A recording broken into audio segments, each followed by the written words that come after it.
Let's begin. Welcome to the Piqua City Commission regular meeting, Tuesday, December 9th. We will begin by saying the Pledge of Allegiance. I pledge allegiance to the flag of the United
the Piqua area, and or 3, benefit a resident or business of the area. Police officers and firefighters are also eligible in exceptional state cases, with selection determined by the committee on a case-by-case basis. Tonight, we are honored to recognize Julio Chris De Leon for his heroism. At this time, I would like to introduce Piqua Fire Department Captain Nick Schmidt, who will read the letter of nomination he submitted to the Chamber of Commerce.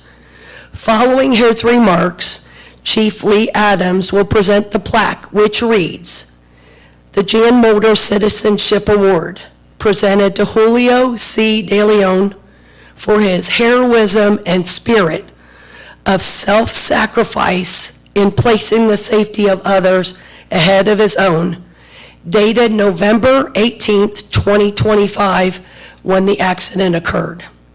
Captain Schmidt, please.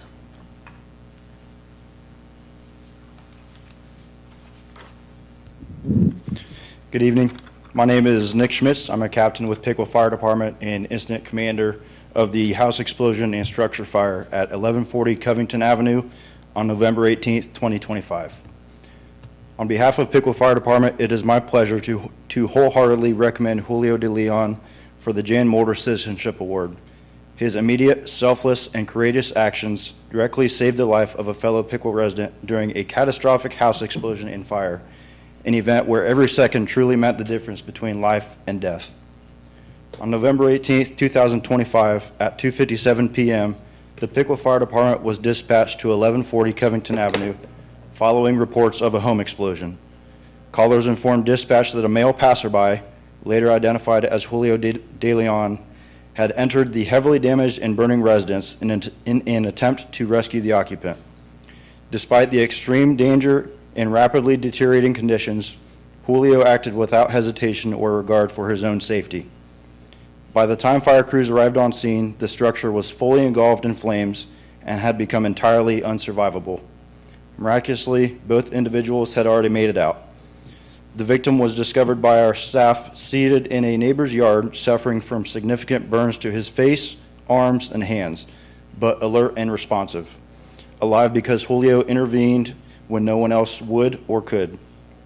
As Piqua Medic 21's crew provided advanced life-saving care, it became clear that the man's survival was directly attributable to Julio's swift and decisive actions.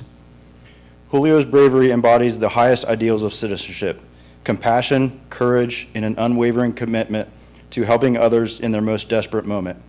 His actions on that day reflect extraordinary heroism worthy of the greatest respect and recognition. For these reasons, I offer my strongest and most enthusiastic endorsement of Julio De Leon for the Jan Mulder Citizenship Award. His conduct stands as an inspiring example of what it means to serve one's community with honor and humanity.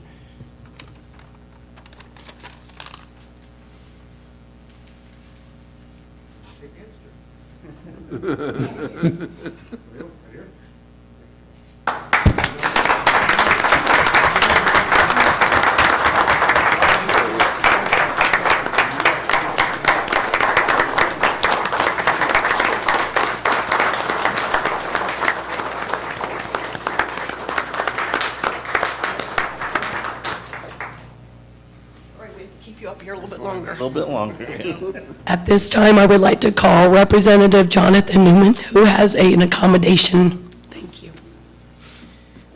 Thank you for that. And my name is Jonathan Newman. I'm state representative for our district. And when I heard the news of what had taken place, many of us were praying. And it turns out that we knew a lot of people involved. And I didn't know you at the time. And I was telling people I want to find a way to meet the Piqua hero, Chris. And I understand, I saw some language in the newspaper articles that men like you don't want to be in front of a crowd like this. And I admire that, and that's part of why you're deserving of this honor, because you just did what was natural. You did what was in your heart to do, what you knew needed to be done. And so because of your heroic acts, I want to present what is a State House commendation in recognition of outstanding and courageous acts that saved another man's life. And I will not read all that is written here, but what is written here is to proclaim honor. And this is what the Bible tells us. The Bible tells us that we should pay to those what is owed. Honor to whom honor is due, respect to whom respect is due. And sir, we're here today to honor you for your act of courage. And in a time where there's a lot of darkness and a lot of bad in the world, you are a shining example of good in this world. And your act of love, it was an act of courage, I know, but it was an act of love of a neighbor, someone you didn't even know. But that act of love is part of what makes this community a wonderful place to live. It's because of people like you. Men like you have built this country. And sir, today we honor you. Thank you for the life you've lived.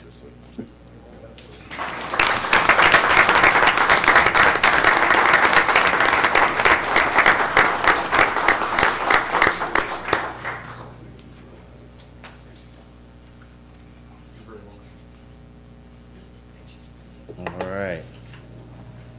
Congratulations, Chris. My church upbringings remind me of John, I think it's 13, 15. greater love hath no man than to lay down his life for someone else. Chris definitely, he didn't even think about it, he did it. I'm very proud, very proud. I've known him a long time. So, at this point, we need to adjourn to executive session. Consider matters regarding a confidential by federal law or rules or state statutes. Mr. Mayor, I would move we adjourn to executive session. Second. Moved and seconded. All those in favor say aye. Aye. All right. We are adjourned to executive session. And while we're gone, feel free to use the room to take photos and video and talk to our hero.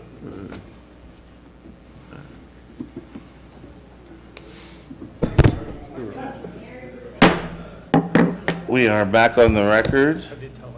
I would like to adjourn from executive session. Mr. Mayor, I move that we adjourn from executive session. Second.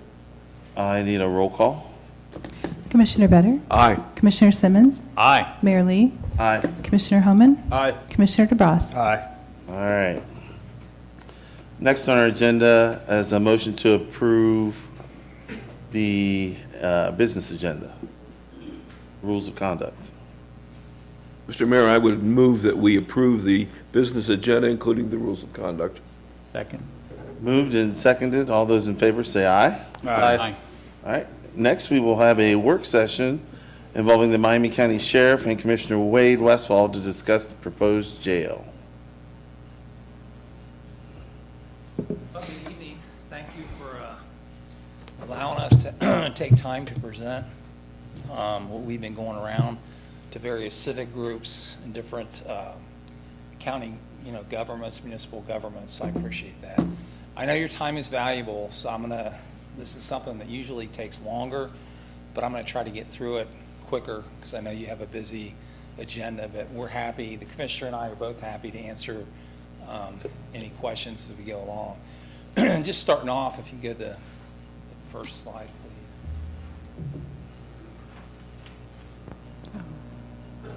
We kind of wanted to start about how we got where we are. I'm going to call it the 25A jail. Is that mic working? There, yep. Just need to put it There up we to go. my head. That a Keep little bit going. better? That's a lot better. Okay. I'm going to call that the 25A jail, just to make it easier for everybody. That opened in 2000. It's a minimum security facility, can hold up to 240 inmates. We cannot hold felony 1, 2s, and 3s and crimes of violence there per state minimum jail standards. We currently rent out some bed space to the U.S. Marshal Service. Over the years, we've rented out to other counties in need to try to offset operating costs. That was opened in 2000. It had a 30-year lifespan. It's 25 years old.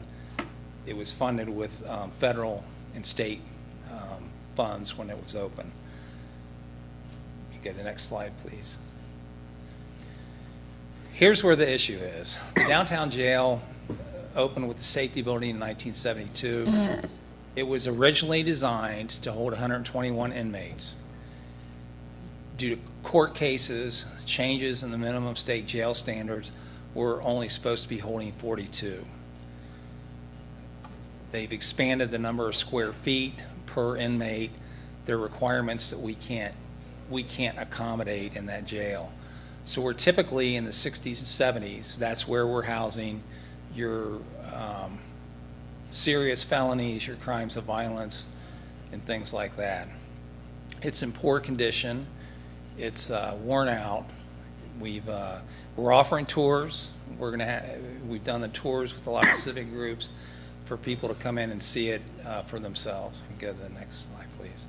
Here's just a few photos on the inside of the jail. This is the downtown jail. Just go at your leisure just to get through some of those.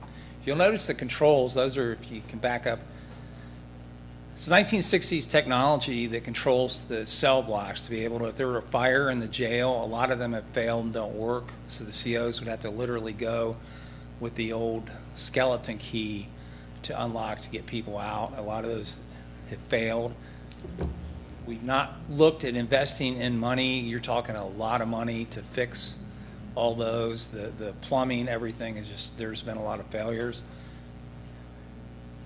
So we move forward, there's an issue, we've known there's been an issue for years, and we received a $175,000 grant from the Ohio Department of, ODRC, Ohio Department of Rehab and Corrections, because they recognize we have a issue. So we got this grant, we did it took about 10 months, it was a holistic study of the entire criminal justice system, involved all the chiefs, parole, probation, hospitals, Tri-County mental health, all those things that come into a jail setting. The study's like 372 pages. This is the hard copy. The digital copy is available on the Sheriff's Office website on our front page. So I'd encourage people, if you want to read more on it, that entire study is available digitally on our website. You can go to the next slide, please. One of the things you always hear, hey, what are you guys doing in Miami County to lower the incarceration rate? Because incarcerating people is expensive.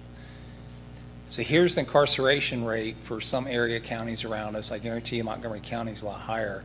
We're doing pretty good. We're one of the lowest in the area. And again, that's a credit to everybody in our system, from the judges. We have a mental health court. We have 2 drug courts, a municipal and common police court. They're getting ready to start a veterans court. So we're doing a lot of these things. We got a grant through the AG's office. It's a 2-year grant which started this year and might have a 3rd year, where we have mental health and substance abuse disorder therapists on site in the jail full time. Next slide, please. These are just a few slides from the jail presentation. I'm not going to get too deep into these. This is kind of important, and you'll see the same one with the females. If you'll notice, most of the misdemeanors, we're not holding them in jail anymore. It's all probation. And if you look at the highest number, it's first-degree misdemeanors. I guarantee you most of those were felony 4s or 5s that were reduced, and they pled to misdemeanors. Municipal court, I wanted those statistics to see how many felony probations were going to M1s and getting sentenced on county time instead of state, but they couldn't give them to me. So if you file a felony 4 or 5 and it's plea bargain to a misdemeanor 1, they dismiss the felony and the municipal prosecutor files it as a misdemeanor, so it's another number, so I couldn't get those statistics. And the one before shows females, I think the slide before. Yeah. So you're seeing the same trend with females. So the state is putting common pleas judges, they want them to have felony 4s and 5s. The state's shifting more of the felony burden onto counties, and which they're abdicating their responsibility, in my humble opinion, from housing felonies. They're putting it more on the county, and you're seeing that by our demographics in our jail. Next one. Pre-COVID, we were averaging between 250 and 265 inmates. About 30 of those were rentals, where we rented them out. During COVID, we took a lot of measures, as all jails did, to drop the population of nonviolent people. So the population dropped during COVID. It's come back a little, but it's not come back anywhere near the pre-COVID rate. There's a lot of reasons that we can debate on why that is, but we've kind of seen that statewide. Next. So one of the biggest things that I've seen during my tenure, we have a lot of sick inmates. The toxicity of the drugs, fentanyl, meth, everything else, it's destroying their health, their brains. 65% of all the inmates have a mental health or substance abuse disorder. Currently, our jails have 0 infirmary beds. So if we had to deal with a lot of that stuff, they're going out to the hospitals, mental health clinics. With the proposed jail that we're proposing, we'll have 32 medical and mental health beds to detox them, to do a step down into population. This will, and I'll bring the chief into this whenever he's ready, because I know we've talked about this at a lot of our county chiefs meetings, but the amount of overtime and staff time that officers and deputies spend at hospitals guarding these inmates pulls resources from patrols. The more we can do in-house, it's both humane for the inmate, but it also, there's a cost savings. We won't be able to negate all their medical needs to the jail, but we can do a lot more than what we're doing.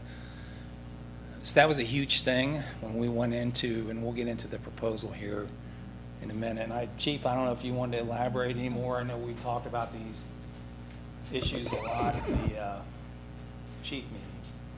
Yeah, for us, a lot of it centers around the availability for incarceration. As he mentioned, currently, most of them are M1 offenses or higher. And part of that problem is there are times when offenses may be lesser offenses, but there's probably a bigger need to get them incarcerated, and we're not able to do that because of the overcrowded nature of the downtown jail now and who they can house at the 25A jail.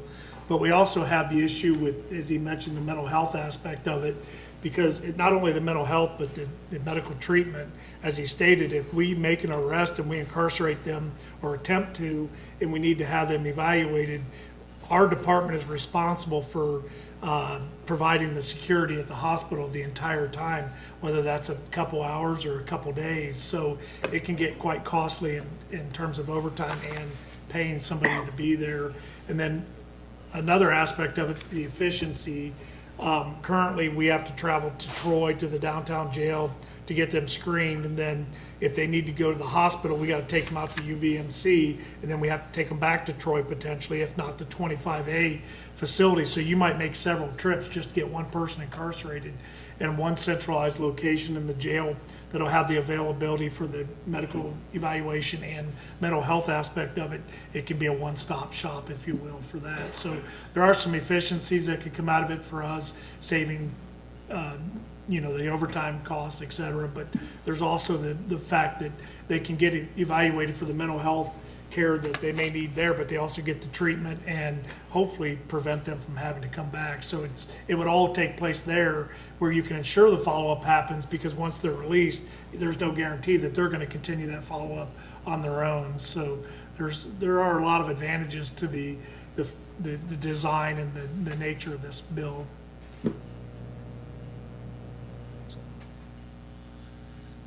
So here's just briefly the project goals that we set out when we did the jail needs assessment.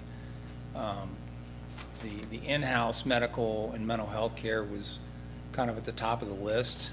That's just and it's not just us, it's all county jails.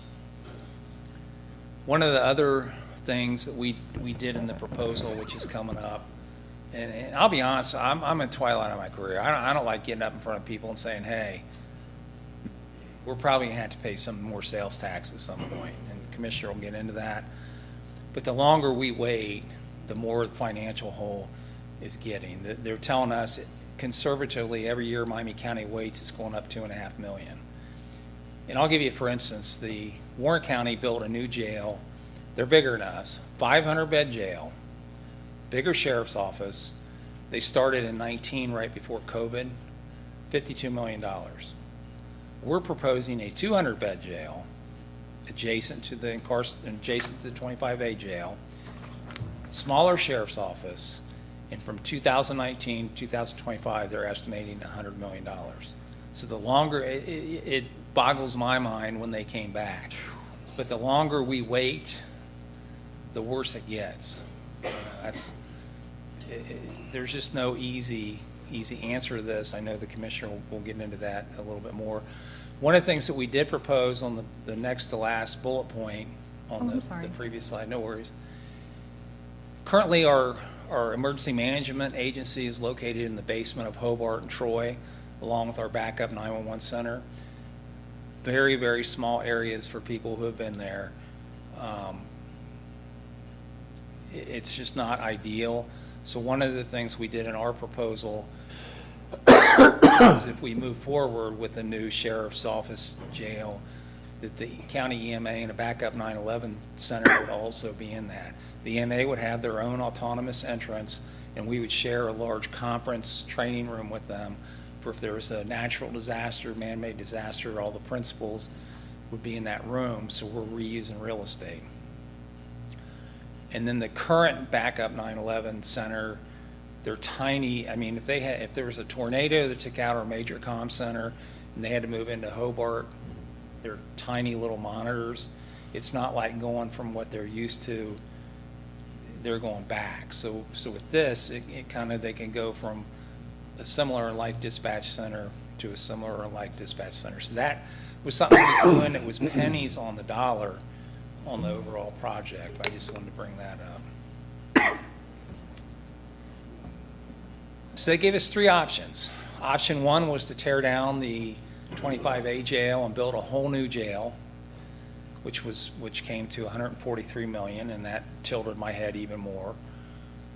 This was option two, where they would build a 200 full-service jail with the mental health, 32 mental health beds, right adjacent to the incarceration or the 25A jail. So we would maintain those minimum security beds. It's similar to what Greene County was in the identical picture we are. We went to their grand opening here a couple weeks ago. They have a minimum security jail like we did. Theirs is bigger. I think they built a 300 or 287 bed full service jail next to their minimum security jail. So I've been in touch with that sheriff a lot. And again, theirs is opening this month. So they started theirs about 3 years ago. He got a bigger jail for us at $72 million. So that's what I mean on these costs just don't make sense. So we chose option two. Option three was about $7 million less. Option two is estimated at $100 million. It's furniture, that's fixtures, that's turnkey project. Option one would have been $7 million less without the EMA, without a smaller sheriff's office, and without the 9/11 dispatch center. So what we've recommended to the county commissioners is option two. There's just some of the highlights of it, which we've went through some of that. We are reusing a lot of real estate, so we're not putting in a new kitchen, we're not putting in a new laundry room, we're not putting in several rooms. We're reusing that square footage in the from the minimum security facility. So we cut everything we could cut to the point that if you cut it to the point, it's not worth doing it. So that kind of shows that. And you can. That's just kind of a layout or a summary of what it would look like out on 25A. All sheriff's office and jail operations, if this comes to fruition, would move out to the 25A complex. We would keep a small footprint downtown for common police court security and the security screening stations in both locations. You said you were going to put offices in the downtown as well? No. That would revert back to the county commissioners. So that, and I know Commissioner Westfall addressed that. Okay. That is kind of one of the little bit of silver linings that he'll discuss, in the project. Now Commissioner Westfall gets the hard part to talk about money. He gives me the fun part. Well, thank you. Thank you for the opportunity on behalf of my fellow commissioners, Mr. Simmons and Mr. Mercer. Thank you for the opportunity to come before you. Mr. Vetters, thank you for showing up, I think a couple weeks ago, to actually take a physical look at it, and we would also invite all of you. We've got some dates we're going to be setting up here over the next several months before we go to the voters. As you can see, I like starting off of where we've been at from a county standpoint. In 1885, the county was approximately 10,000 people, 6,000 in the city of Piqua, 2,000 in the city of Community Troy, and a couple thousand spread out throughout the rural area. Today in 2025, we're just a little over 110,000 people. In fact, we're the only county in the region that grew in the last census, and we're one of only 6 counties that's projected to grow in the next one out of 88 in the whole entire state of Ohio. Go to the next slide. There's another, as I said, we're one of 6 counties that's projected to grow. Well, one of the things also in that area, we are also one of the lowest in our sales tax. All the other regions, all the other counties around us are well over 7.25 to 7.5. When you get down into Hamilton, Franklin, or Cuyahoga, you get up in the 8% range. You go next slide. What we're proposing, right now, where we're at from the commission, we have ballot language right now going through legal, and it being adjusted and modified to make sure it's sunsetted. It is strictly for the purpose of the construction. We're dealing with the auditor on the bonding and the financial aspect of it. But we're looking at a 0.5% sales tax increase, taking us from 7 to 7.5. So when you break that down, what's it cost me as a consumer? If you go to the store, that's a taxable item. Of course, your groceries and food are not taxed. You go to the store, spend $10, it's going to cost you another nickel. If you spend $100, it's 50 cents. So we believe that's the fairest, the most easiest way to go to the citizens to be able to look at, because nobody wants to spend any kind of money in additional revenue to fund an issue of a jail. But we also believe the jail plays a critical role in the quality of life. A judicial system, a strong judicial system and strong jail system plays a critical role, and we've enjoyed our quality of life here in Miami County. Excellent.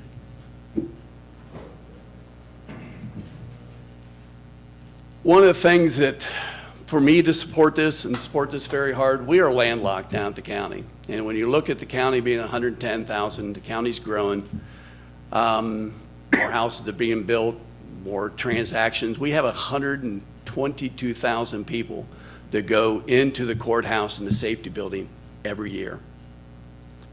We know that because they go through security. And so that's a lot of transactions. And when you're landlocked, and the county is growing, you of course need additional space when services are needing to expand. So what do? A third of that building, that the safety building was built back in 1972, is all jail.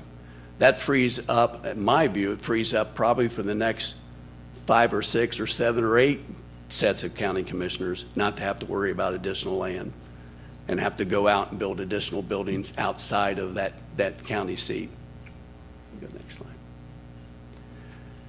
As the sheriff said, there was one thing the sheriff didn't mention I want to make sure that we do, because he's very sensitive about this. Also, it's about his staff.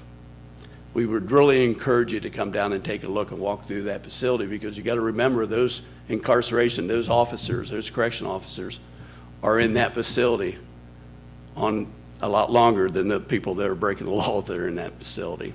So we also have to be concerned about the quality of environment for our staff. And at the end of the day, of course, I've seen some stuff on Facebook and social media and people chirping about, Marriott hotels and so on. It's not a Marriott, it's a jail. Your freedoms are being taken away from you. But also we have to be humane, and we also have to provide a facility that is appropriate for the citizens of Miami County. So with that, I believe that's the last one. With that, if you have any quick questions, be happy to answer. Sheriff and I would be, and we'd, like I said, we'd be happy to set up any time that you have to come down and take a look at the facility, and that goes for the citizens of Miami County. One of the nice things about the sales tax is that people who don't live in Miami County also pay it when they come to shop in Miami County. Jim, thank you for saying that. The numbers we've received is upwards of 38% of the revenue that we receive inside the county comes from outside of the county. And those are that's great tax dollars, because you're not having to provide those services of picking up trash and replacing asphalt on roads and plowing streets and things like that. So it does play a big part. Thank you for reminding me on that. Yes, sir. Speaking of outside to inside, so obviously, if I go hop in my truck and I go down to Sam's Club, because some things you just have to buy by the truckload, I'm not going to pay that sales tax down there. However, is there any way that we can set it up so that that sales tax applies if someone buys something online? We do. Miami County receives, anyone that buys anything online now, the state of Ohio, based upon the zip code, all goes to the county. Okay. But you also have to remember, we have 7% sales tax in Miami County. How much do you think of that the county actually gets? Because it's a state sales tax. 1.25%. Yeah. The rest of it goes to the state of Ohio.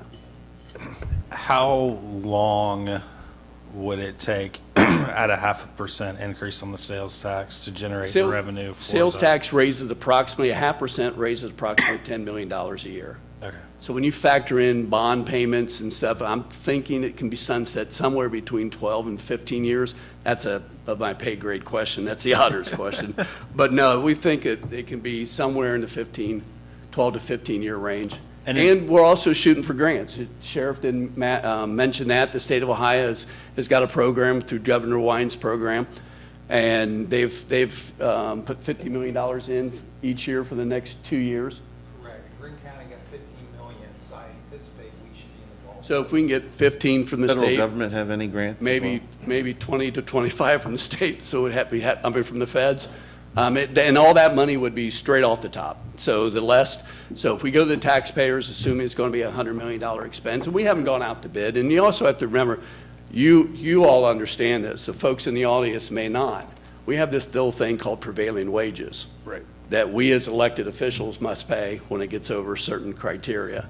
And that is a substantial impact of probably upwards of $25 to $30 million additional cost just on the prevailing wage aspect of it. You're going to have a project labor agreement on this one. Yes. So is it currently planned to be in the ballot language that it would sunset? Absolutely. I personally will, nor will my fellow commissioners, put it towards the citizens of Miami County unless it is. There's a sunset. It will be sunsetted. Will that revenue be specifically earmarked only for this purpose? Strictly 100% only for the construction of the jail. So potentially could sunset early is, I think, what you're getting Absolutely. to. My goal would be pay it off as quickly as possible. I like the safety aspect for the employees, having a new facility. I get to see some of your employees that are jailers that come through to become police officers as an instructor at the academy, and they say it's time. So, and I like the presentation. I appreciate Thank you. what you're bringing to us and understand the need. So Thank it's you. there. Appreciate it. Thank you for your time. Thank you, Commissioner. All right. With that said, we will close out the work session for the sheriff and Commissioner Westfall. Next on our agenda was a quarterly financial status presentation by Mr. O'Brien. He has taken sick, and it will be posted on our website and available for anybody to review. So next on our agenda is the consent agenda. Approval of the minutes from the November 25th, 2025, and the December 2nd, 2025 regular city commission meetings.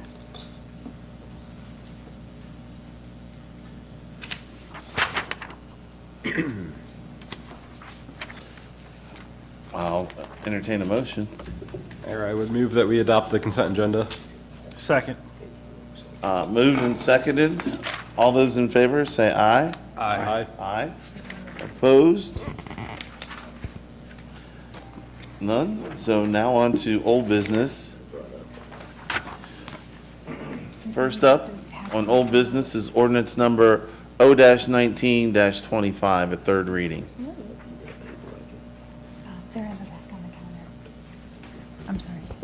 An ordinance amending Chapter 94 of the Piqua Code relating to the municipal golf course and city parks. Good evening, Commissioners, Mayor. This is the third reading on this ordinance, and if you'll recall, at the second reading, we had some discussion about an amendment the Commission wished to see in this ordinance, and that has been introduced into the language now that dealt with the hours of operations in the parks. It now reflects dawn to dusk for the hours open on all of the parks. So we made that language consistent amongst all the parks. There were no other changes to this ordinance. Thank you for writing the language for that amendment. And thank you, Chief, for working with us on trying to find a equitable way of getting what you guys needed and getting what the citizens needed out of the parks.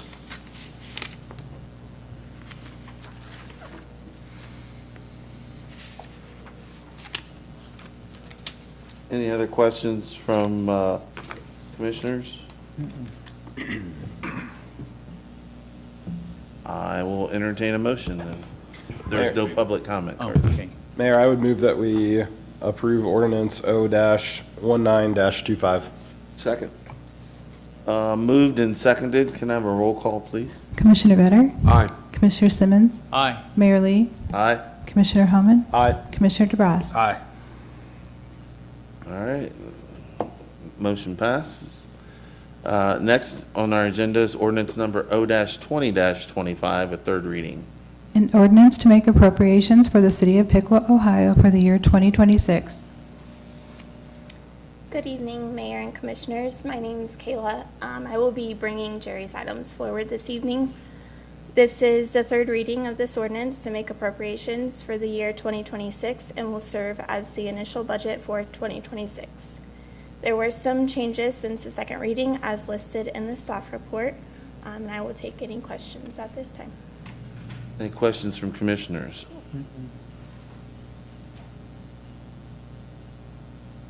Nope. I'll entertain a motion. There was no public comment cards on this.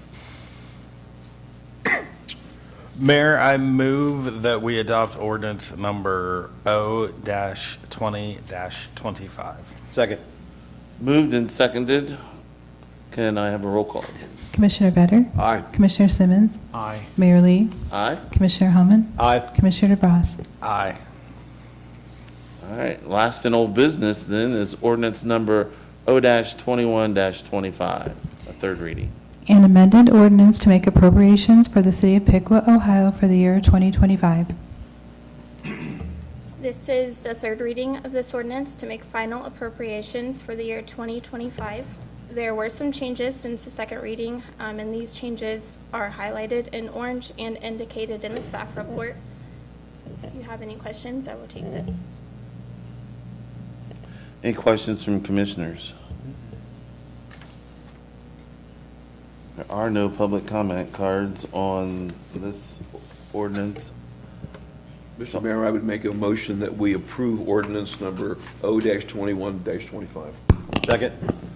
Moved and seconded. Can I have a roll call? Commissioner Better? Aye. Commissioner Simmons? Aye. Mayor Lee? Aye. Commissioner Homan? Aye. Commissioner DeBras? Aye. That concludes old business. Now on to new business. Would be resolution number R-120-25. A resolution authorizing purchase orders to Shannon Chemical Corporation, Water Solutions Unlimited, Inc., SAL Chemical, Greer Lime Company, Chemical Services, Inc., Air Products and Chemicals, Inc., and Alexander Chemical Corporation for the 2026 purchase of various water treatment chemicals. Hopefully my voice works here tonight. I'll keep this brief. This is the chemicals appropriation that we bring in front of you every single year. We went out to bid in October. Bid results were due October 23rd. We tallied those results. We chose the lowest and best bidders, and we have arranged to sign agreements with them to buy chemicals from them next year. There are 7 chemicals on the bid. All these chemicals are for the treatment at the water treatment facility. These are vital chemicals to help us treat our water to the standards set by the state of Ohio and federal government. I will take any questions you have. This is something we do once a year. Every year. Every year. Any questions from commissioners? Wish we didn't have to do the fluoride, but that's a state thing. And for now, Yeah. that's subject to change, I'm hoping. What was the cost increase this year? I think it was what I got here, 5.2% overall average on all the chemicals. The largest one going up was lime, and unfortunately, we used the most lime dollar-wise, so. But we have good water, right? We have great water, sir. I drink tap water all the time. My wife thinks I'm crazy. She filters hers through the refrigerator, and I'm like, nah. I like it right out the tap. I have no problem with that, so. I'll entertain a motion. Mr. Mayor, I would move that we pass resolution number R-120-25. Second. Moved and seconded. All those in favor say aye. Aye. Opposed? Hey, Don't like the lime? What? fluoride. All right, I'm with you. I hear you, but until they I know. change the state law. Motion carries. Next, resolution number R-130-25. A resolution adopting a cybersecurity plan for the city of Piqua.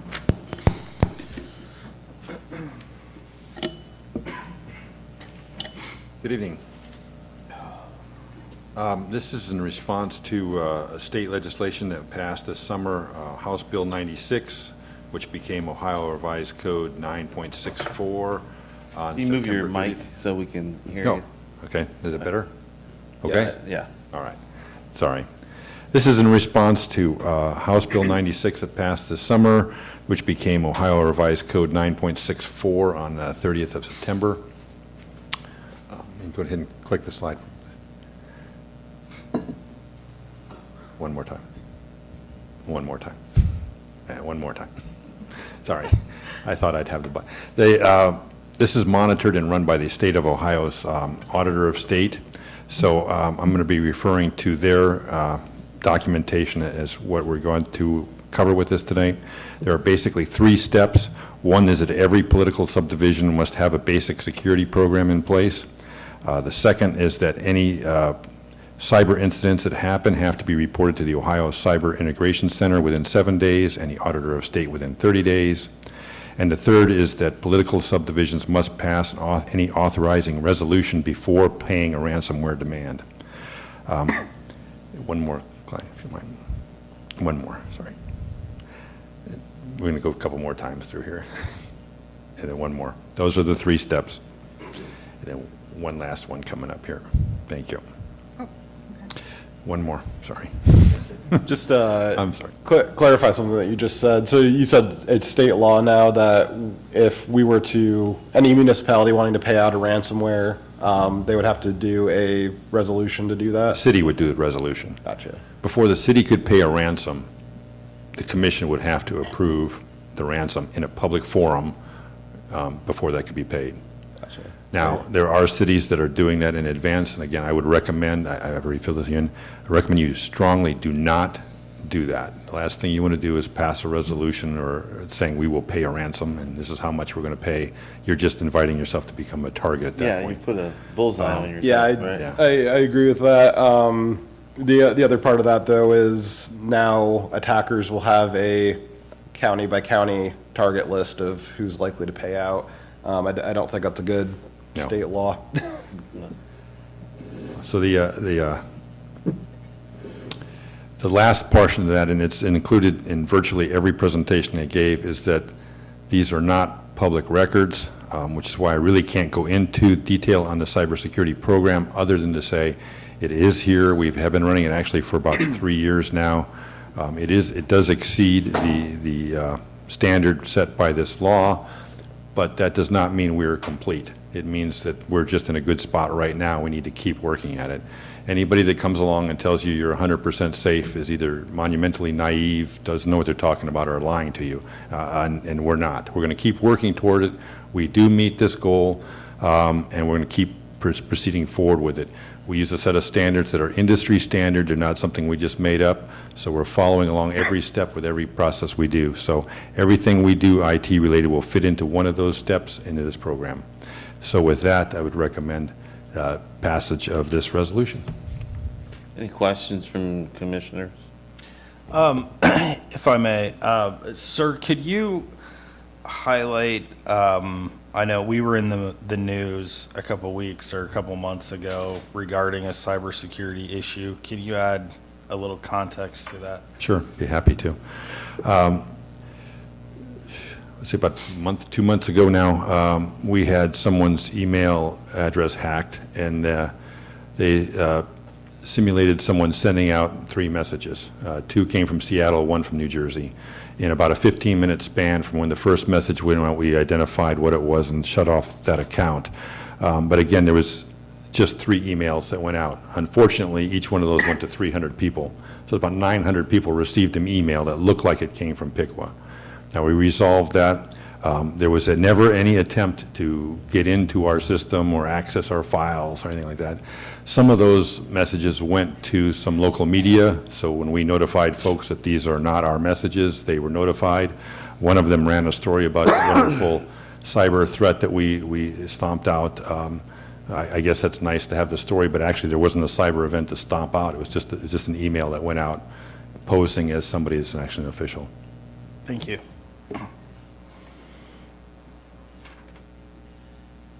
I'll entertain a motion. There's no public comment cards on this. Mayor, I would move that we adopt resolution R-130-25. Second. Moved and seconded. All those in favor, say aye. Aye. Opposed? None. Motion carries. Next on our agenda is resolution number R-131-25. A resolution authorizing the special events support list for 2026. Good evening, Mayor and Commissioners. This resolution is really just based in transparency. The city manager had requested this begin a couple years ago, just so the commission is aware that when there are public events, whether those are hosted by the city or by our partner agencies and friends in the community, that everyone is aware that there is support being offered to these events from city staff, whether that be labor hours, materials, those types of things. And all of that support is part of our budget each year. Each department budgets, knowing roughly about how much support they lend to these activities each year.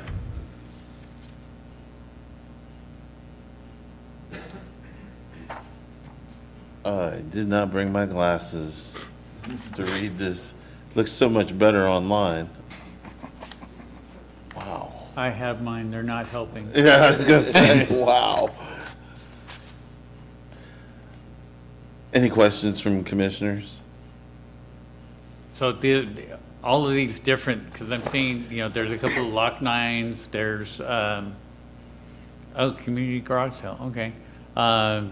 These just all look generic. And so all the expenditures that we're looking to put out for this are already part of pre-approved budgets.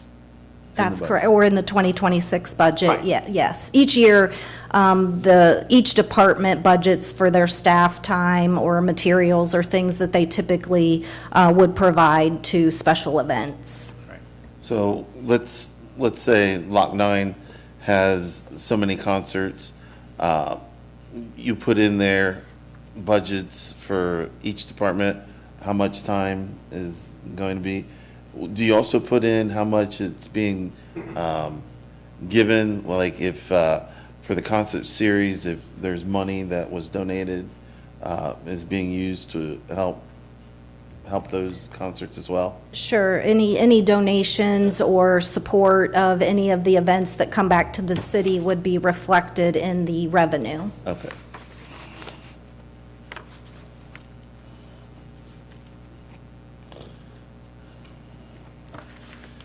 Any other questions from commissioners?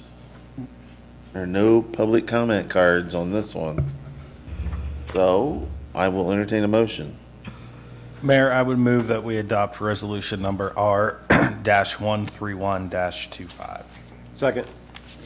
Moved and seconded. All those in favor say aye. Aye. Opposed? Motion carries. Next, on to resolution number R-132-25. A resolution authorizing the city manager to contract for architectural and engineering services for an assessment of Hans Pavilion. Good evening again. The Hans Pavilion, as everyone knows, is located in Fountain Park. The facility has been closed for some time. It closed during the pandemic in 2020 and has not been reutilized since that time. The facility had, even at that time, had a substantial amount of deferred maintenance. and other priorities had taken precedence over it in the park system for many years. There's quite a list of deficiencies and deferred maintenance on the facility, and it's been determined that further assessment would be warranted to understand costs that would be involved in rehabbing the facility, what the viable uses of the facility might be, and this resolution would authorize that study and work to be completed to understand the full scope of what would need to be done to rehab the facility. Any questions from commissioners? This is really the third round of assessing the needs of the facility. And again, from my understanding, this is kind of an update to look at current costs. I think the last study is, what, maybe 2.5 years ago? Right. The previous time that we looked at it was in 2023, so this would be an update to those numbers. Also looking at a large part of what we would be asking the architect to assess and look at for us would be ADA compliance. In some of the previous studies, the entire site was not assessed for that. So we would be looking at things like getting from the parking area to the facility, what types of accessible paths are needed, is the parking adequate, is enough ADA compliant parking available. We'd be looking at installing new handrails and signage and restrooms all being ADA compliant. Some of the other things that we would be asking in the study would be costs for new electric service, utility services. We know that the utilities that run in or near the park are quite old, and so we wouldn't want to embark upon a large rehab of the facility without assessing if the utilities going to the facility need upgrades. So we would be looking at that. And just a variety of things in regards to the deficiencies to upgrade the facility to make it usable. How soon could they do the study?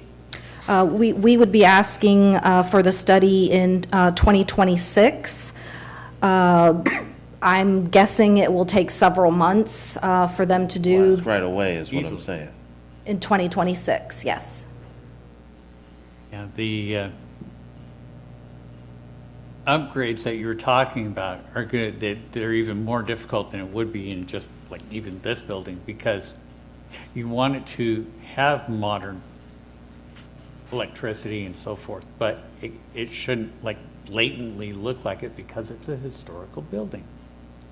I love that. I actually, before it closed up, I was at a family picnic down there and just went walking around it, and I just love that architecture, and I think we got to do whatever we can to save it.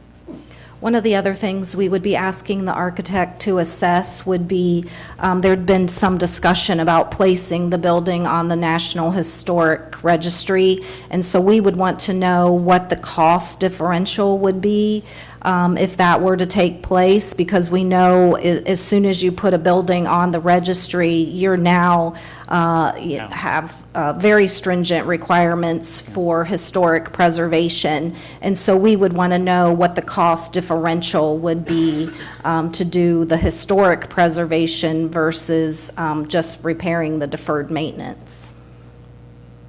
Any other questions from commissioners? Andy Height. Andy Height, 317 Fowler Court. I'm president of the Friends of Pants Pavilion. Obviously, we're going to recommend that you pass this resolution. We appreciate your willingness to do that. That's the first major step for the Friends to be, again, the fundraising that we need to know exactly how much money that we need to generate for this project.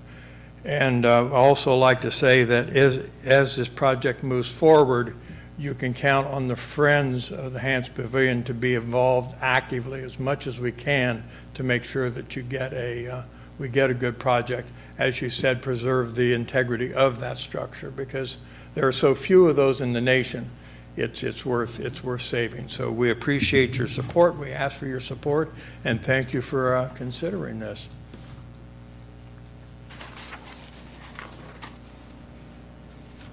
All right.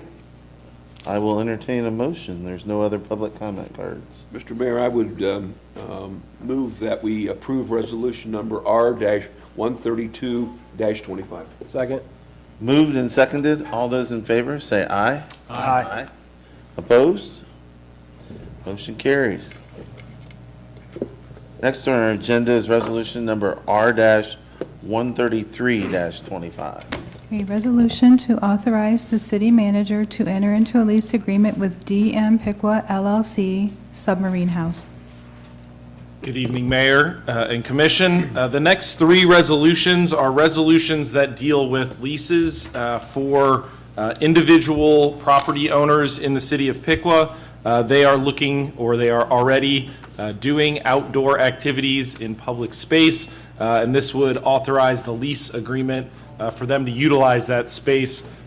The first item, R-3325, is a resolution to authorize the agreement with Subhouse. As you are probably well aware, if you go to Subhouse and look at the outdoor area, a portion of that, the majority of it, is actually in or owned by the city. So this lease agreement would authorize their utilization of that space. If there are any questions, again, this authorizes the usage. I believe the total years within the agreement is through April 30th, 2030. If there are any questions, I'd be happy to address them. I think that outdoor space looks nice. I think correctly utilized on summer nights with the right band or right venue, I think it'll attract a lot of people, and I'm in favor of it. Anything that's going to bring people to the downtown area, I love it. So, Will this take away any of the parking spaces that are down there? It will not. It is utilizing the space that exists currently, so that anything interior to that fence that is there today, all of that is utilized by the Subhouse, and it will not expand beyond that fence. any other questions from commissioners? There are no public comment cards. Did we already have a lease with them for this space? We had a lease with the previous tenant. Subhouse is obviously a newer tenant, so this lease would be with Subhouse and their ability to utilize that space moving forward. Got it. Just so you know, I like the Summer House. Their pepper relish is awesome. Yep, Italian sub. Love it. Mayor, I would move that we adopt resolution number R-133-25. Second. Moved and seconded. All those in favor say aye. Aye. Opposed? Nay. Motion carries. Next is resolution number R-134-25. A resolution to authorize the city manager to enter into a lease agreement with Lighthouse at the Lock. Good evening. Again, this is a lease to deal with outdoor space. This one particularly is for the Lighthouse at the Lock. It is an area that currently does not have fencing or outdoor seating. But if you were to imagine the Lighthouse at the Lock and you would imagine the space to the south of that, there is a concrete pad that is currently available between the parking lot and the Lighthouse.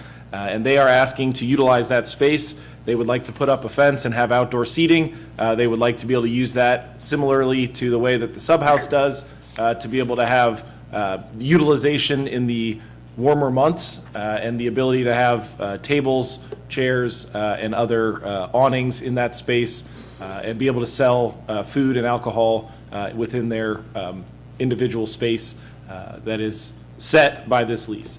So again, that space is owned by the city of Piqua, so this lease is necessary to allow them to utilize that space as noted. there are any questions, I'd be happy to address them. More a statement. My recollection is when the current owner, made a presentation here at the commission, he indicated his desire to expand his operation out into the area outside of the building, and so I'm not surprised that this is the next step in that. Yeah. Yes, we're excited to see them expand. They've been doing very, very well, and they've been doing some wonderful things within the community. There are no public comment cards on this one as well. Mr. Mayor, I would move that we adopt resolution number R-134-25. Second. Moved and seconded. All those in favor, say aye. Aye. Opposed? Nay. Motion carries. Next on our agenda is resolution number R-135-25. A resolution to authorize the city manager to enter into a lease agreement with Crooked Handle Brewing Company for the use of a portion of parcel number N44-250008. Good evening. This is the third in a row. This item is a lease for the Crooked Handle Brewing Company for a piece of land that is adjacent to their current property. If you can imagine their property where they have stone on the outdoor portion, if you were to continually go to the east, there's actually a grass area that is owned and managed by the city. They would like to be able to utilize that space to further their outdoor activities. They also purchased recently a trailer that they can sell beer out of, and they would like to, on events and other warm evenings, would like to be able to utilize that trailer in that property without taking the existing seating that they have. So they would be utilizing that space for additional seating and the storage of the trailer to be able to use as a sale of additional activity when there's busy time events or otherwise. With that, this is, again, a lease for a term for them to be able to utilize that as noted within the Exhibit A. I would also like for them to have a trailer that they can sell more beer out of.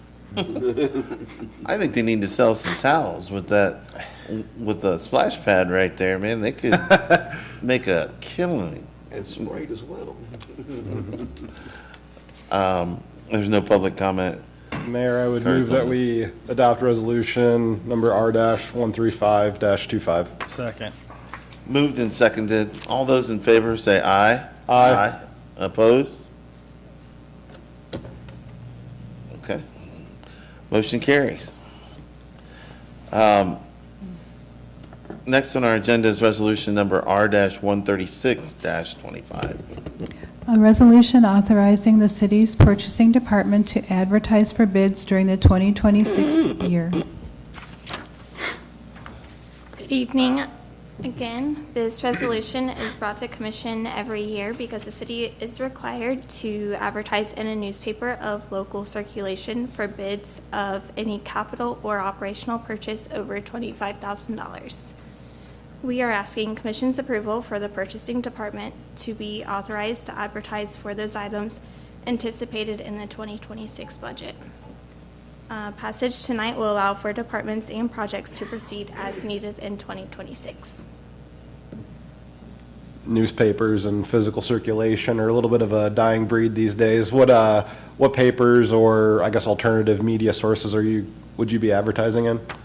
Yeah, so we use the Miami Valley Today for this purpose, but the purchasing department does also advertise bids on our website. Craigslist? Gov bids? I'm sorry. Do you use Gov bids or Gov deals or? Gov Deals is where we actually sell Okay. government items. No, we do not use that for bids. We don't advertise? Advertise for bids on Gov Deals? No, not there. Where? On what websites? On the City of Piqua. Cities, okay. There are no public comment cards on this. Any other questions from commissioners?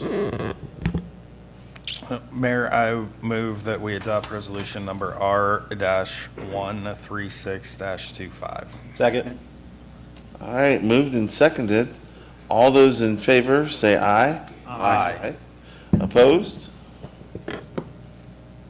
We'll move on to resolution number R-137-25.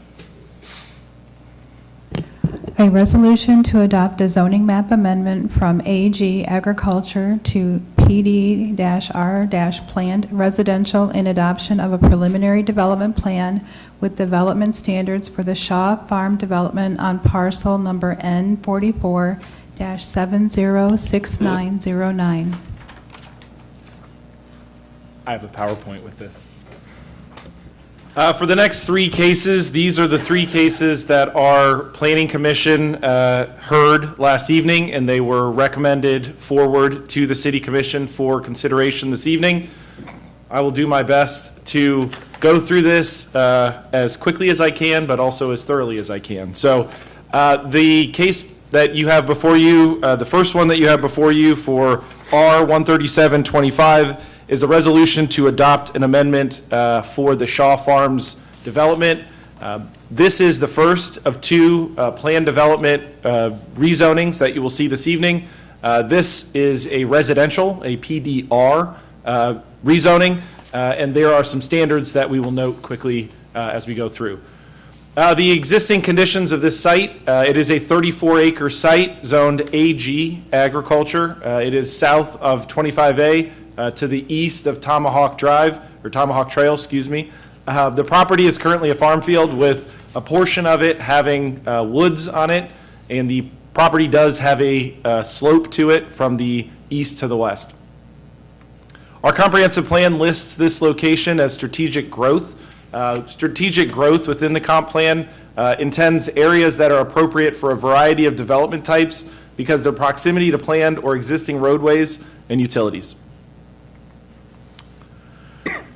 I think it's important to note as we talk about two cases this evening that deal with housing, how important housing is in the city of Piqua. The city has been working very hard to create multiple options for people within our community, whether they want single-family developments, whether they want rental options, or whether they want a townhome option. We are very fortunate that we have a number of developers who are very interested in Piqua right now, and so we have a number of housing options, whether those subdivisions are single-family homes, or there's townhomes, or there are rental options. So what is the request from the developer for this case? They are asking for 132 fee simple, so that means to be able to be purchased lots it's being done by Arbor Homes, and they are utilizing what they call their arrival product, and I believe there are, as we get through this, you'll see some of the images of that, but the development is designed, though, specifically to have homes that are in the 1,100 to roughly 2,000 square foot size, and the lots are roughly 4,000 square feet. So in terms of the overall density, that is a very dense product within the city of Piqua. So there is a large portion of this development that is being left as open space to allow some of that density to be broken up in other locations, but it is a very dense development, which will allow for the home price to be lowered and allow it to be a more attainable product for people within our community. So this evening, the request also includes the applicant asking to adopt the preliminary development plan and the development standards associated with this request. So going into the preliminary development plan, again, it's 132 lots. They are looking at putting that behind what is a large landscape buffer. They are looking at having 2 access points along 25A. Those access points would serve to meet all of the fire code requirements for the development. You will also see that there is an expansion ability to the east and to the south, where if that area, which is also within our comprehensive plan as strategic growth, if those become available, there would then be access given through this development to those additional developments. All roadways within the development are standard, so they are not smaller than anything that would be required within any other district, and they have parking noted on both sides of the road throughout the development. Because of the density, there are quite a number of curb cuts, so the actual on-street parking number will be somewhat limited, but each of these homes has a garage, and they have garage access from the street. So there's actually an ability to park cars between the house and the road on their driveway as well. Just to note the open space amenities that are noted specifically, they are putting I didn't note, but I should have, the section from Indian Ridge all the way to the east of their site is currently a 2-lane road section. That will be improved to a 3-lane road section, and as part of that, they are obligated to put in sidewalks. In lieu of putting 2 sidewalks on both sides of the road, particularly since the north side does not currently have a desire for that, they will be putting in a more trail-like system on the south side behind the landscaping, which will allow people to connect to the existing sidewalk system from the west to the east of their site. Additionally, on the south side of the site, where there is currently a large woods and there is wetland, it is unlikely that that property will ever be developed due to the wetlands. So they are going to be putting in a playground and a trail, a walking trail through the woods to add as an amenity for the residents of the community. The developer is proposing this in 2 phases. So phase 1 is in the red. The phase 1 includes roughly 76 homes. They are looking at constructing those or beginning construction on those in 2026. They believe that will continue into 2027, in which they would then follow with phase 2, which would be in 28 or 29, and that would be the remainder of the home sites, which are 56. This is a small grouping of some of the different potential elevations that are proposed. Some of the units are 2 stories, some are 3 stories. All of them have a 2-car garage that are accessible from the street level. So with that, those are the development, the preliminary plan that exists. With that as well then is the preliminary development standards. So the preliminary development standards are the official regulatory framework for this site. That means that when the preliminary plan is adopted and these standards are adopted, the applicant will have to come back before the Planning Commission and before the City Commission to get a final development plan, and that final development plan is obligated to meet that preliminary plan and these standards. So again, these standards include a lot of different items. They include an emergency access plan, connectivity plan, a number of those. A couple things I want to call out within those standards. They note that all utilities within the development will be buried, so there will not be overhead lines. There is no fencing permitted in the front yards. Again, as I noted previously, there is a substantial landscape buffer along 25A between the roadway and the development, and the actual development itself has a substantial tree or future landscape requirement for the number of trees planted as part of the development within the development. And as I noted previously, parking is also available on street, which is a consideration that we have in all developments. So as part of the plan development, the code, our Piqua Development Code requires under section 2.10.2.d to look at 5 standards for consideration, for approval, for recommendation of approval from our Planning Commission. Those standards include the site being accessible from public roads, the proposed development or development standards meeting compatibility with adjacent uses, the proposed development or development standards producing a superior design.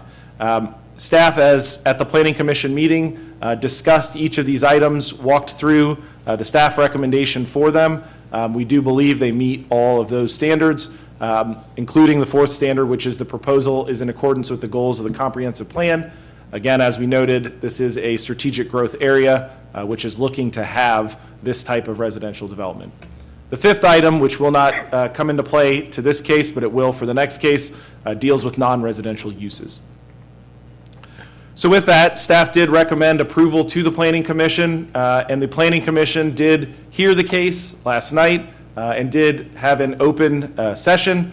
They heard the case and made a decision in a 4-0 vote to recommend to the City Commission approval of the case for consideration this evening and adoption of a zoning map amendment and preliminary development plan and development standards for the Shaw Farms development. What was the staff recommendation to the planning commission? It was for approval. Again, based on those 5 standards that exist, staff utilizes our standards through the code to determine our recommendation. What's the price range of Yeah, houses that are that's being? the one thing I didn't hear, exactly. The applicant is here, can speak to their specific prices. The city does not dictate prices of development. That is a free market enterprise, but I'm sure the developer can speak to anything further. And maybe the developer can answer this as well. Is there any pre-plan or intent to have an HOA there? I believe there is, but I certainly believe the developer can speak to that better than I can. Yes, I certainly can. Hey, I'm Brian Henning, Land Entitlement Manager with Arbor Homes. Our address is 9050 Center Point Drive. Not sure if you need that. So the range for home prices, we want to be at 200 potentially. I mean, I can't promise anything now, but that marketing really wants us there. And it'll go up to 270, 280, with average probably around 260,000 for purchase. There will be an HOA. All our communities have those. So yeah, we are the builder in Arrowhead. Actually, we didn't develop that project, but we've been building here for a few years now, and hopefully we'll keep building for a few more. So any other questions, I'm happy to answer them. Any other questions from Commissioner of this gentleman? So what happens if the federal government drops the loaning rate in tomorrow's meeting? Does that make this plan more?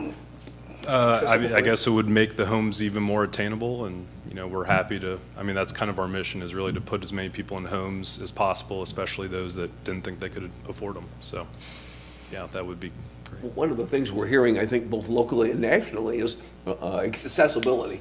Yeah. The ability to get into your first home or to purchase. My son and daughter-in-law just purchased a home in Columbus that doesn't look quite as nice as those, and it is not as big as that, and they paid, I think, $265,000 for it. But the Columbus market's crazy right now, anyways. But, yeah, but again, quite a bit.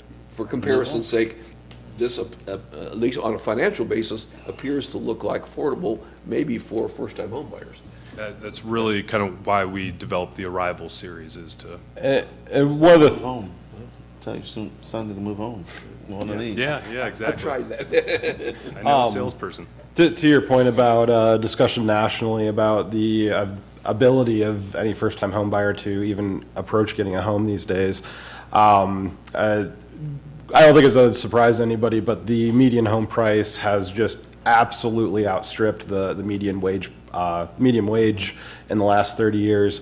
I saw an analysis recently that if we repeated the previous 30 years for the next 30 years, $200,000 home today in 2055, you're looking at $1.5 million.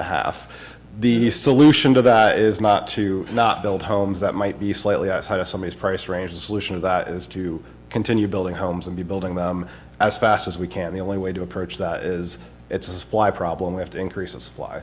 So I appreciate you, appreciate your company working to do that. Yeah, thank you. Appreciate it, guys. Anything else? Or? Nope.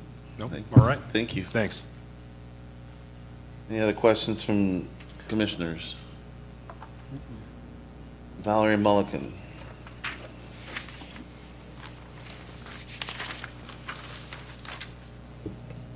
Good evening.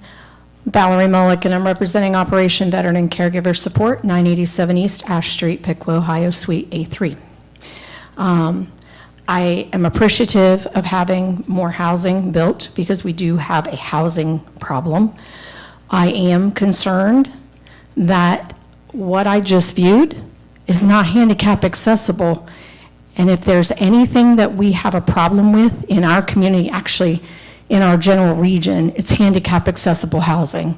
I'm working with a lot of homeless veterans. We just rehoused our 38th veteran family this year. And finding accessible housing is horrific. Trying to find a place that is affordable, that is single story, or that has a master suite with all the amenities on the first floor. that is accessible and ADA compliant is a challenge. So I would ask the Planning Commission, as you're approving this, that you look at how they can incorporate maybe 10% of their housing as single-story homes that make it easier for people who have disabilities. And I just want to raise the alarm bell on this. We have a disability situation in this country that is exploding. And I just listened to hearings from Health and Human Services and the CDC and was floored to hear that more than 46% of Americans have a disability. Like nearly 50% of the people in this country are disabled. Mobility is the #1 challenge. So I would ask that you guys consider that in your approval of the housing that is to be built. Thank you. Mr. Mayor, can I ask? Well, let's ask the developer. Yeah. Come Sir? on back up.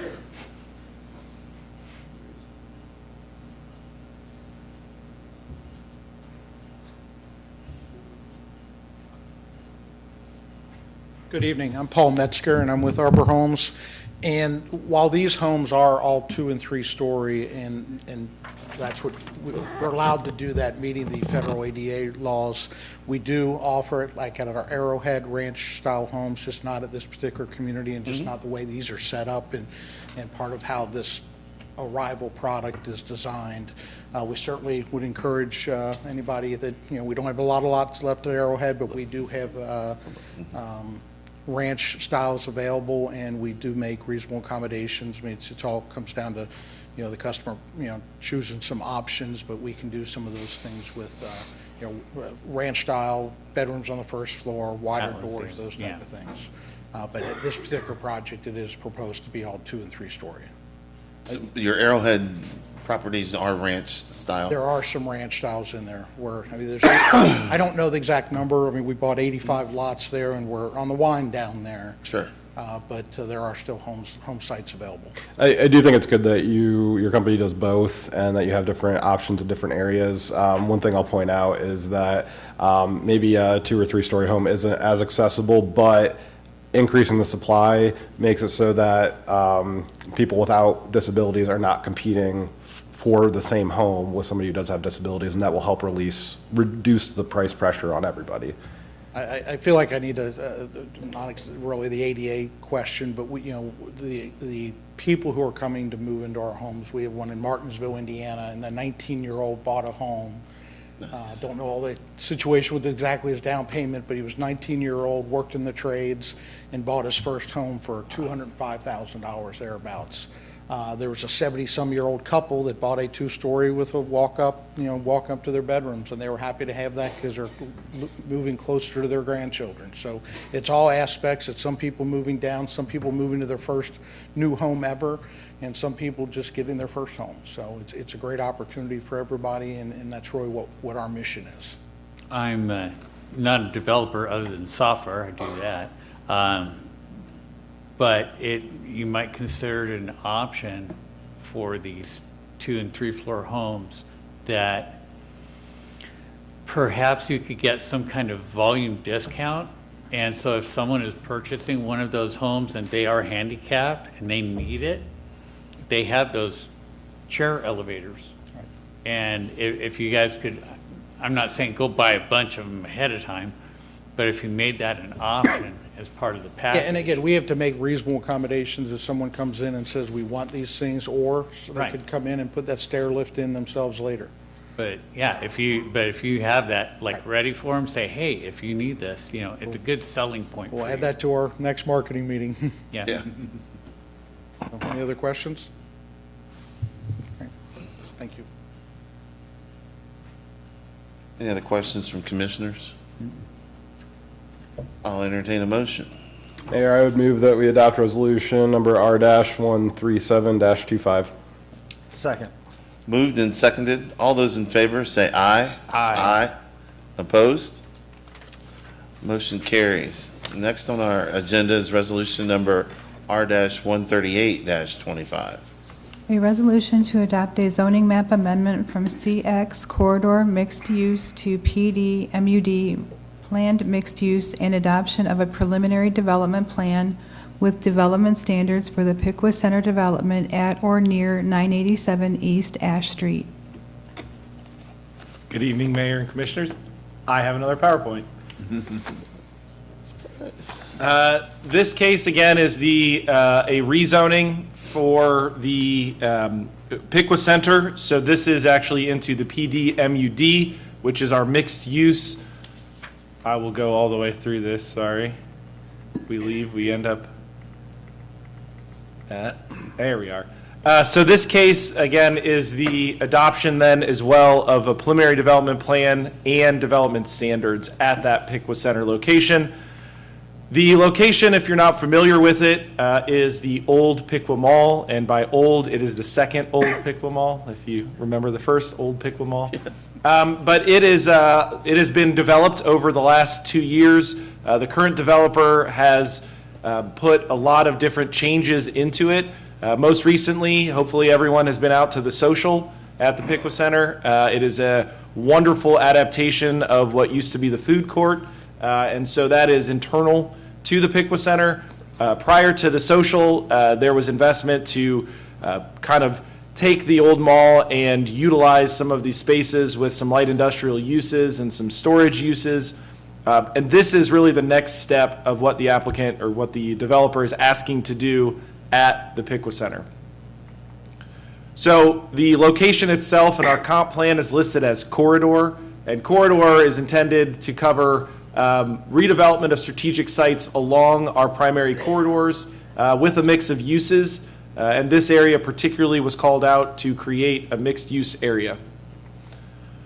Again, I noted the housing choices that we have in Piqua. We are blessed to have a number of developers who are looking at creating different types of housing in Piqua. I think the county commissioner at his statement previously noted that Miami County is actually one of the few counties in Ohio that is projected to grow over the next couple years. And so Piqua is well positioned, thankfully, to be part of that. And we are really fortunate to have a number of different single-family subdivisions, but also creating some of these unique places that have different types of housing to attract new people to our community. So the request that we have before you today is a request to, again, modify the standards or the zoning district here to move it into the PMUD district. They are asking to create an overall plan for the site. The primary location that we'll talk about, though, is what they're calling their phase 2, but it is, or excuse me, their area 2, but it is the Piqua Courts portion of Piqua, the Piqua Center. And this is a location that has multiple buildings. They are proposing 17 buildings north of the mall in the existing parking lot. And in those buildings, they are proposing up to 279 residential units. Some of those buildings will be mixed use with commercial on the first floor and maybe residential on the second and third floor. Some of those will be mixed differently. The majority of those units that are being proposed are looking to be rental units, but they are also looking at fee simple townhome product that could be purchased. Zooming in a little bit, I know this is hard to see, but the site plan shows, again, those 17, 18 buildings. One of the buildings they are proposing is more of a civic building. So in terms of the overall uses here, again, the majority of these uses are residential on the north side of the building. So you'll see a site plan that shows 4 phases. Phase 1 is beginning in 2026 and continuing through 2028. And then phase 2 would continue beyond that, and phase 3 beyond that, and so forth. Again, this is showing the phasing plan, and I note this because phase 1 also includes improvements to center court. As part of the overall development, the challenge the mall has, that has had in the past and continues to have, is the development of the overall site has challenged our addressing system. So as we redo this site and upgrade the roadways, there is a little jut that you see that goes to the left here, that goes to the west. It's actually an unnamed street. So that will get a street name. Center Court will actually be changed to be Center with an ER Court. And we will also change the addressing within all the buildings to make it safer for all the potential residents, so our fire and EMS services will be able to get to the specific locations, including upgrading the mall addressing to make sure that everybody knows where they're at all times. Oh, I lost my clicker.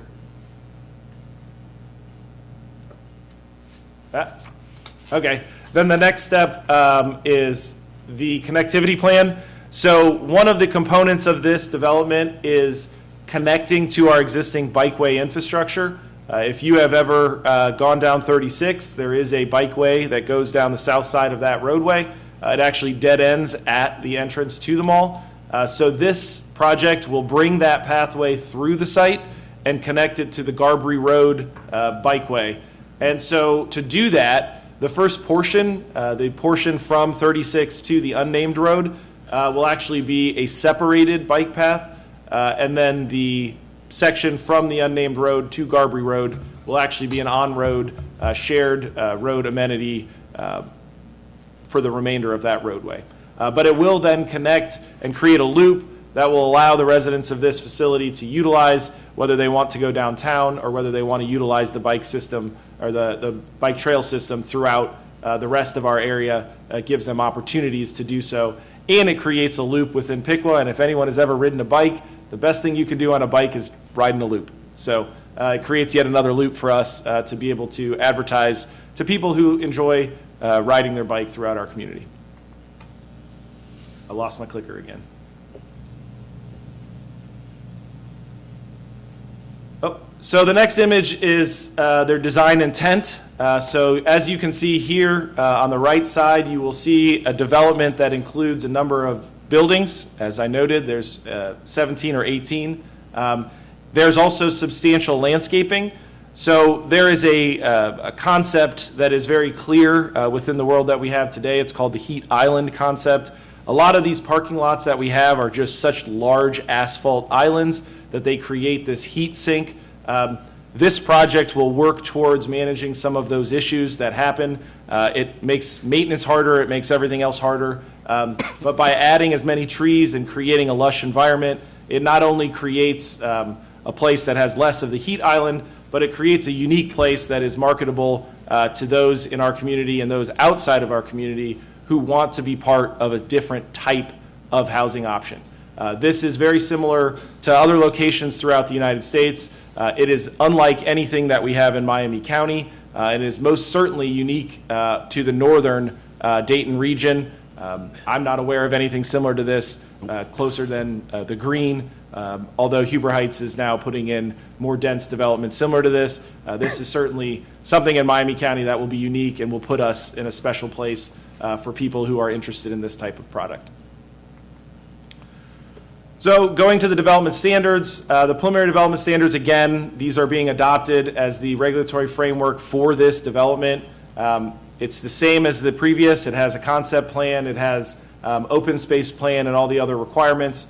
Again, I want to note a couple of those. Again, the utilities will all be buried.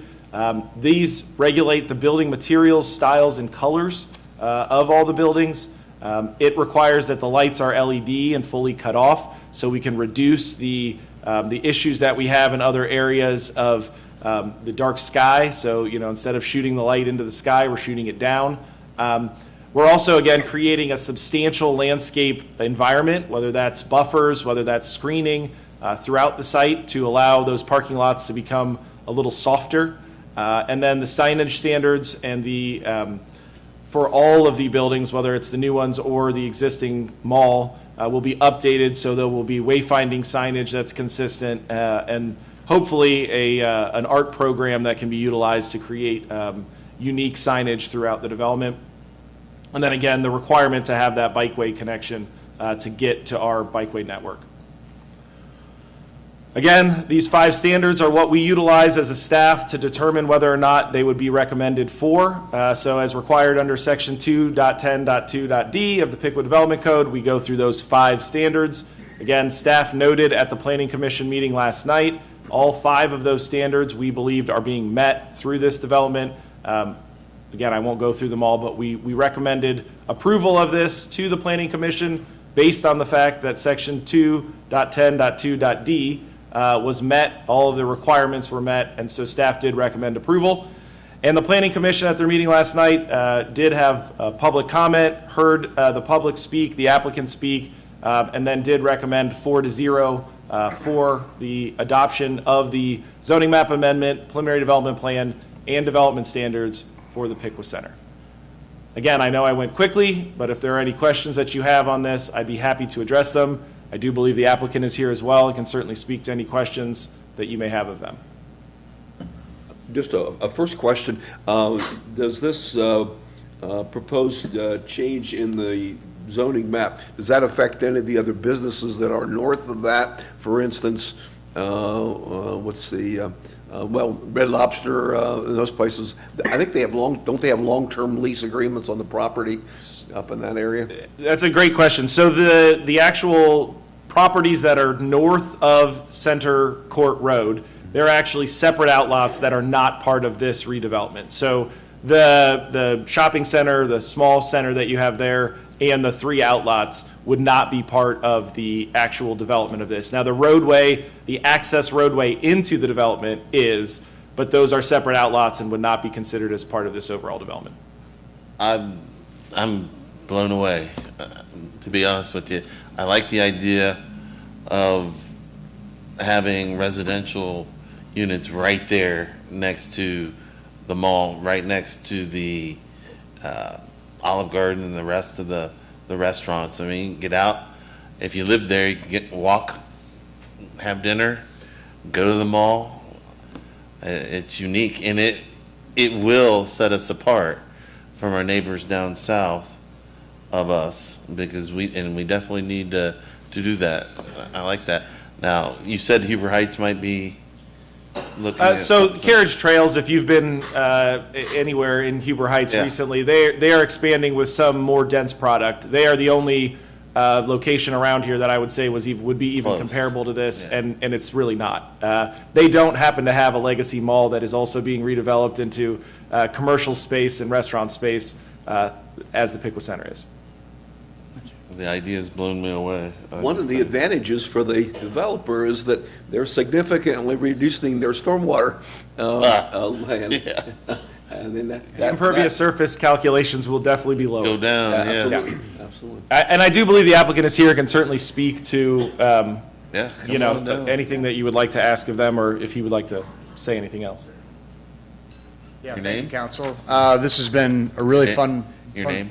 Jim Edmonds with Piqua Center, 987 East Ash Street. This has been a really fun project to put together, and we've owned Piqua Center, the former Piqua Mall, for about 3 years now. And when we took it over, it was kind of like trying to catch a falling knife. Everybody was leaving. A lot of the HVAC on the roof, about 75% of it, when we purchased it, was failing. So over the last couple of years, we've been stabilizing and doing a lot of stuff behind the scenes, and it was really fun to finally open the social at Piqua Center. Love that place. Open now, which has been a lot of fun. And this is really the next step for us, where we have, you know, some kind of historic architecture-looking buildings where we could have people moving back into our area that could walk to, you know, the restaurants and the bars in the area. And we think this will attract people back to Piqua that, you know, maybe they have a job and they can't make it, they can't find housing. And we're really excited to really be doing a lot of work in Piqua, and looking forward to getting this started. So you're not planning on putting a casino in there, are No, you? absolutely not. I hear that. I've had to ask. I'm sorry. I seen hear it on that Facebook, so too. often. I'm like, yeah, okay. Tecumseh's revenge, right? Yeah. Please sell lottery tickets if there are places out there that can do that, because everybody has a dream. So I absolutely love what you've done with the bike path. As Mayor Lee will attest, he and I have both been, he still is a cop. About 80% of the accidents that I see just driving around town are on Ash Street between the mall and the end of Walmart, where the road narrows back out, down by Harley. And so by doing this, if someone's committed, say they're gonna go ride on 36, right? they can get up there out of the bike lane, loop around, get a nice little bit of a country ride going down Garberry, and then pick up on 36 later on and be safer. Yeah. And you guys are lucky to have that pedestrian bridge there too. Yeah. That's a huge asset. And then very easy access via the bike trail down to Loch 9 for all the concerts. Yeah, absolutely. The other thing that we're starting to Ride a talk bike. about here Yeah, is crooked that, handle. we're calling it age-appropriate access. Kyle and I were to a meeting here a couple of weeks ago. about that. Age-friendly community, yes. Yeah, and again, it seems to fit, you know, to that, is the ability to get some places without having to negotiate tough situations. Sure, absolutely. Mr. Edmonds, will these be market rate products? Yes. Yep, they'll be market rate apartments. Thank you. Yep. Okay. I got no other questions. I was gonna ask that, but thank you for doing that. You have anybody else have any questions? Ballpark, I mean, way generic ballpark. What are you looking at for like rents on those? Roughly 1,300 to 1,700 a month. It'll be market rate stuff. It's similar to what's being built up in Sydney right now, the Sydney Mills project. Which is $100 cheaper than what I was being charged in Troy 6 years ago. Yeah. 6 years ago. Wow. Appreciate it. Thank you. Thank you, And Councilman. fantastic work with what you guys have done there in the last 3 years. I mean, I saw it 2 years ago, and I did not think that it would look like that 2 years later, and it looks a lot better than what I ever would have thought it was. I'm very excited for you guys to continue working out there on that. Thank you, we appreciate it. Love the social, sour mugs. Oh, I'm a fan, big time. Thank you. There are no public comment cards on this, so I'll entertain a motion. Mayor, before I make the motion, I wanted to make sure there was no public comment before. To Mr. Edmonds, to Helga, thank you for staying with this project. Oh, yeah. Thank you for your continued investment, not just in what you have done to this point, but what you are planning to do in the future. We are incredibly fortunate as a community to have your expertise and your ability to see what had started to deteriorate into a massive eyesore, to bring new life and new activity to that site.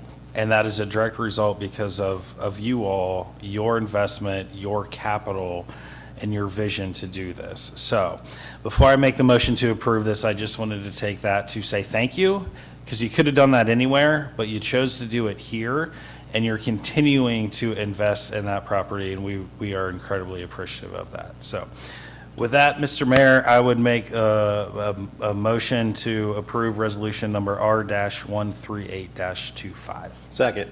Moved and seconded. All those in favor, say aye. Aye. Motion carries. You're lucky to have Helga. She knows what she's doing. She really does. She's awesome. All right, so next on our agenda is resolution number 139, right? Yes. Number R-139-25. A resolution to adopt a zoning map amendment from T-RL Traditional Residential Low Density to T-NX Traditional Neighborhood Mixed Use District at 1601 Nicklin Avenue. Last PowerPoint, I promise. Promise. I don't believe you. If I, can I get Yeah. control of that one? This is important. Oh, there we go. All right, so this case is a zoning map amendment similar to the previous two, although this is a standard zoning map amendment, so that means that it's going from a standard zoning district, which is TRL, and it is being requested to go into a standard zoning district, which is TNX. The existing conditions on site, I think many people are familiar with this. The overall existing conditions are, it is a commercial-looking building within a residential neighborhood. The use has had a commercial use in it for many years, although it has discontinued that use since 2023. So for over 2 years, there has not been a use on the first floor, although the second floor has been utilized as an Airbnb or other short-term rental in that period. I Again, the overall neighborhood is single-family homes on Nicklin Avenue. They are very similar in style and density. The comprehensive plan calls out this area specifically as neighborhood conservation. So the intention of that district is to preserve the existing neighborhood character and continue maintenance as it is. The reason this case is before, or was before the Planning Commission and is now in front of the City Commission is because the City of Piqua Development Code obligates non-conforming uses to discontinue after 6 months of being stopped. So there is no dispute that this use was stopped, and so when the applicant came forward and asked to be able to do this use, our staff made them aware that they would have to request the rezoning to be in a zoning district that would authorize their ability to have a restaurant use on the district. The existing zoning district does not allow for a restaurant use. Staff did do some history review. We cannot find that this location, although many people have noted it has been a restaurant carry out for many, many years, up to 50 or 60 years, we cannot find that it ever has actually been a permitted use within any zoning district. Now, that doesn't really matter because it has actually been a continually operating non-conforming pre-existing use, so it was allowed to continue forever until it stopped. And so when it stopped, because it stopped, unfortunately, it no longer gets that status, and so that is why, again, it is before you today as a request to rezone into a district that would authorize this specific use. So again, what are they asking for? They are asking to modify the zoning map to have the location be zoned TNX, which is traditional neighborhood mixed use, which authorizes the restaurant use within it. The applicant has stated they believe that there would be 5 to 6 customer pickups per hour, and that they would intend to use on-street parking for customers in the area. As part of the construction of this, if it were to move forward, the applicant is obligated or would be obligated to do some fairly substantial improvements to the site, including some low-impact screening and fencing potentially along the property line. So again, as we did with the plan development, our code section 7.2.2.d.2 obligates us to follow standards for whether or not staff recommends for or against a request. In that section, we have for a zoning map amendment, we have an A through G, and that is what we utilize to determine whether or not staff would request or would recommend approval or not. So some of these standards, the first one is the amendment corrects an error, and again, staff notes it would. The second one is the amendment substantially conforms with the comprehensive plan. And unfortunately, this is where, from a staff's perspective, it does not. Even though it had a use previously that was commercial, the comprehensive plan, when it was put together in 2007, and then the city in 2023, when we redid our development code, we looked at quite a number of properties and zoned them to get rid of the non-conforming uses.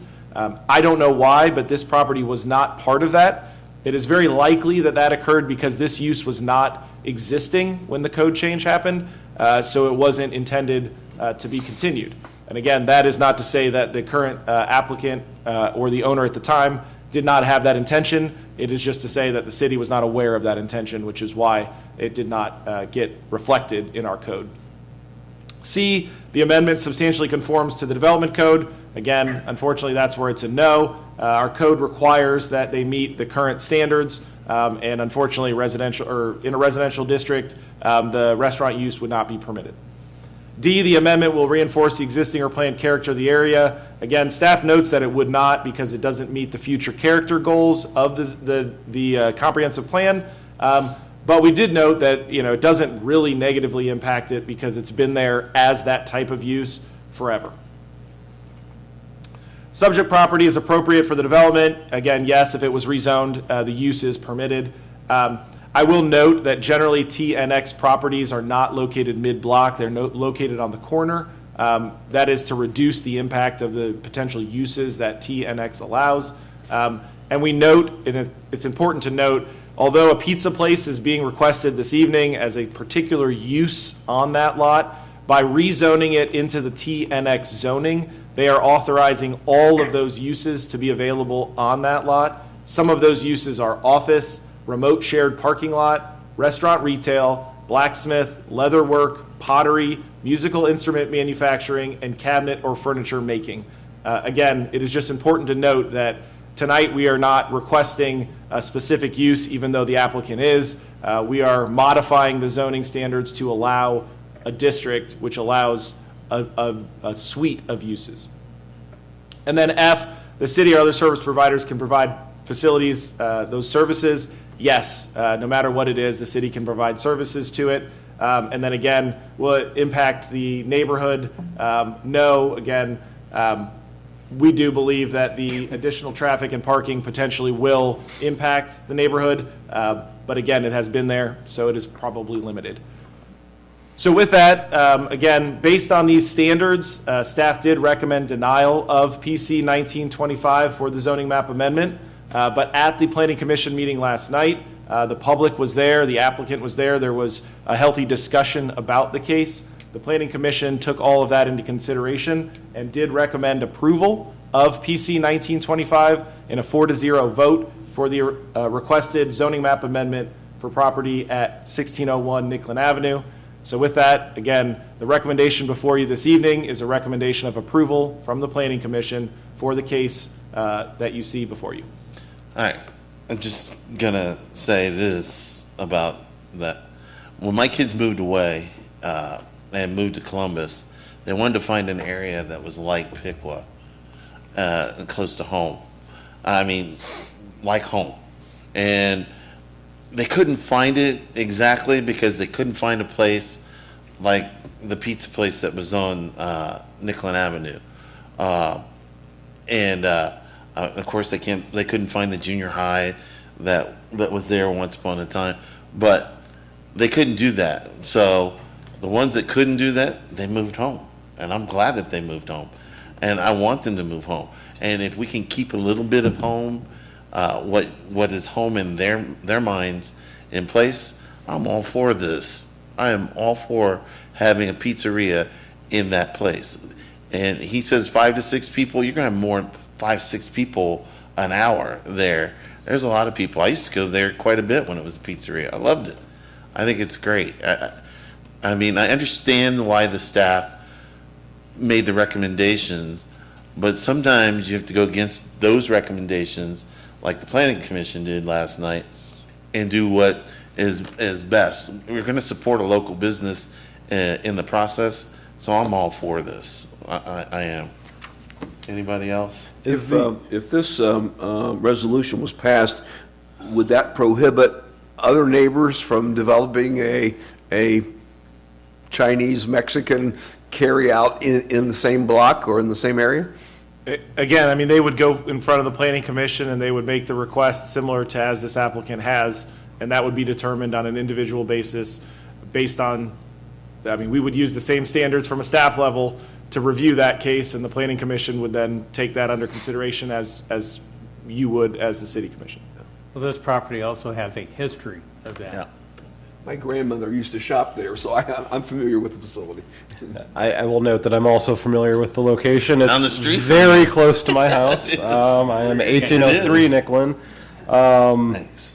Is the applicant the same individual that was operating it previously? No, the applicant this evening, there's an owner who is technically the applicant, and then there is the user or the potential pizza store owner who is also part of that as the applicant. But they told the story last night. I certainly believe there's an applicant here tonight who can speak to that story again about, unfortunately, what happened to make the use stop and then what they're intending to do to bring it back. But is it the same people? It is not. Not the same people. Okay. Correct. I do see some of my fellow Nickland area, Wilder area people here. Hopefully you guys come up to say something about this. I am concerned about the parking, even 6 extra cars. That has been a constant, if not the top issue brought to me from the local residents that live very close to me, and other things that may or may not have been attempted to happen in that area. Parking has been a constant concern, and so I guess I'd be curious to hear if any other residents in that area have anything to say about that parking level. 6 cars an hour sounds higher than from what I've heard from residents in that area, that sounds higher than what they would be interested in seeing. Although having a pizza place 5 doors down from my house sounds pretty nice. I honestly, I entertained a lot of text messages, email traffic over the weekend on this topic, and I invited some of it, but it was all positive. But I did have one person who did send me an email that was not in favor of it, who owned a residence down there, and he had several reasons why. He didn't, and parking was one of them. So, can you guys address that? Anybody? One of the issues I have with what a point that Kyle brought up is that rezoning it allows for, potentially the use that is requested immediately, but at any point in the future, suddenly it could be for a different purpose. Whereas previously, it was grandfathered in perpetually for that use and that use only, and the local residents could be confident that if that use stopped or transformed into a different use, it wouldn't be allowed. But that's not going to be the case now. I think they're going to be blacksmithing there. Well, maybe they're not, but, And I don't think the next person's going to blacksmith there.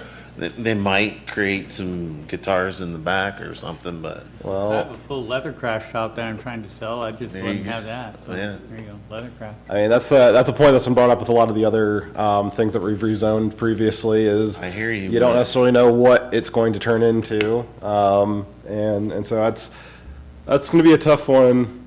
I certainly for me being local and having a sense of the local area, like I said, I think parking is going to be huge. Parking is, but I think it's acceptable. I mean, there's more, they can park down the block. I have talked to people all over the Around the blocks block. in that area. Public comments? There's no public comment, but. I call for the question. I wanted to wait to hear if there were public comment before I spoke on this matter. And if the mayor would allow me this moment here, for any one of the applicants, would you please come forward?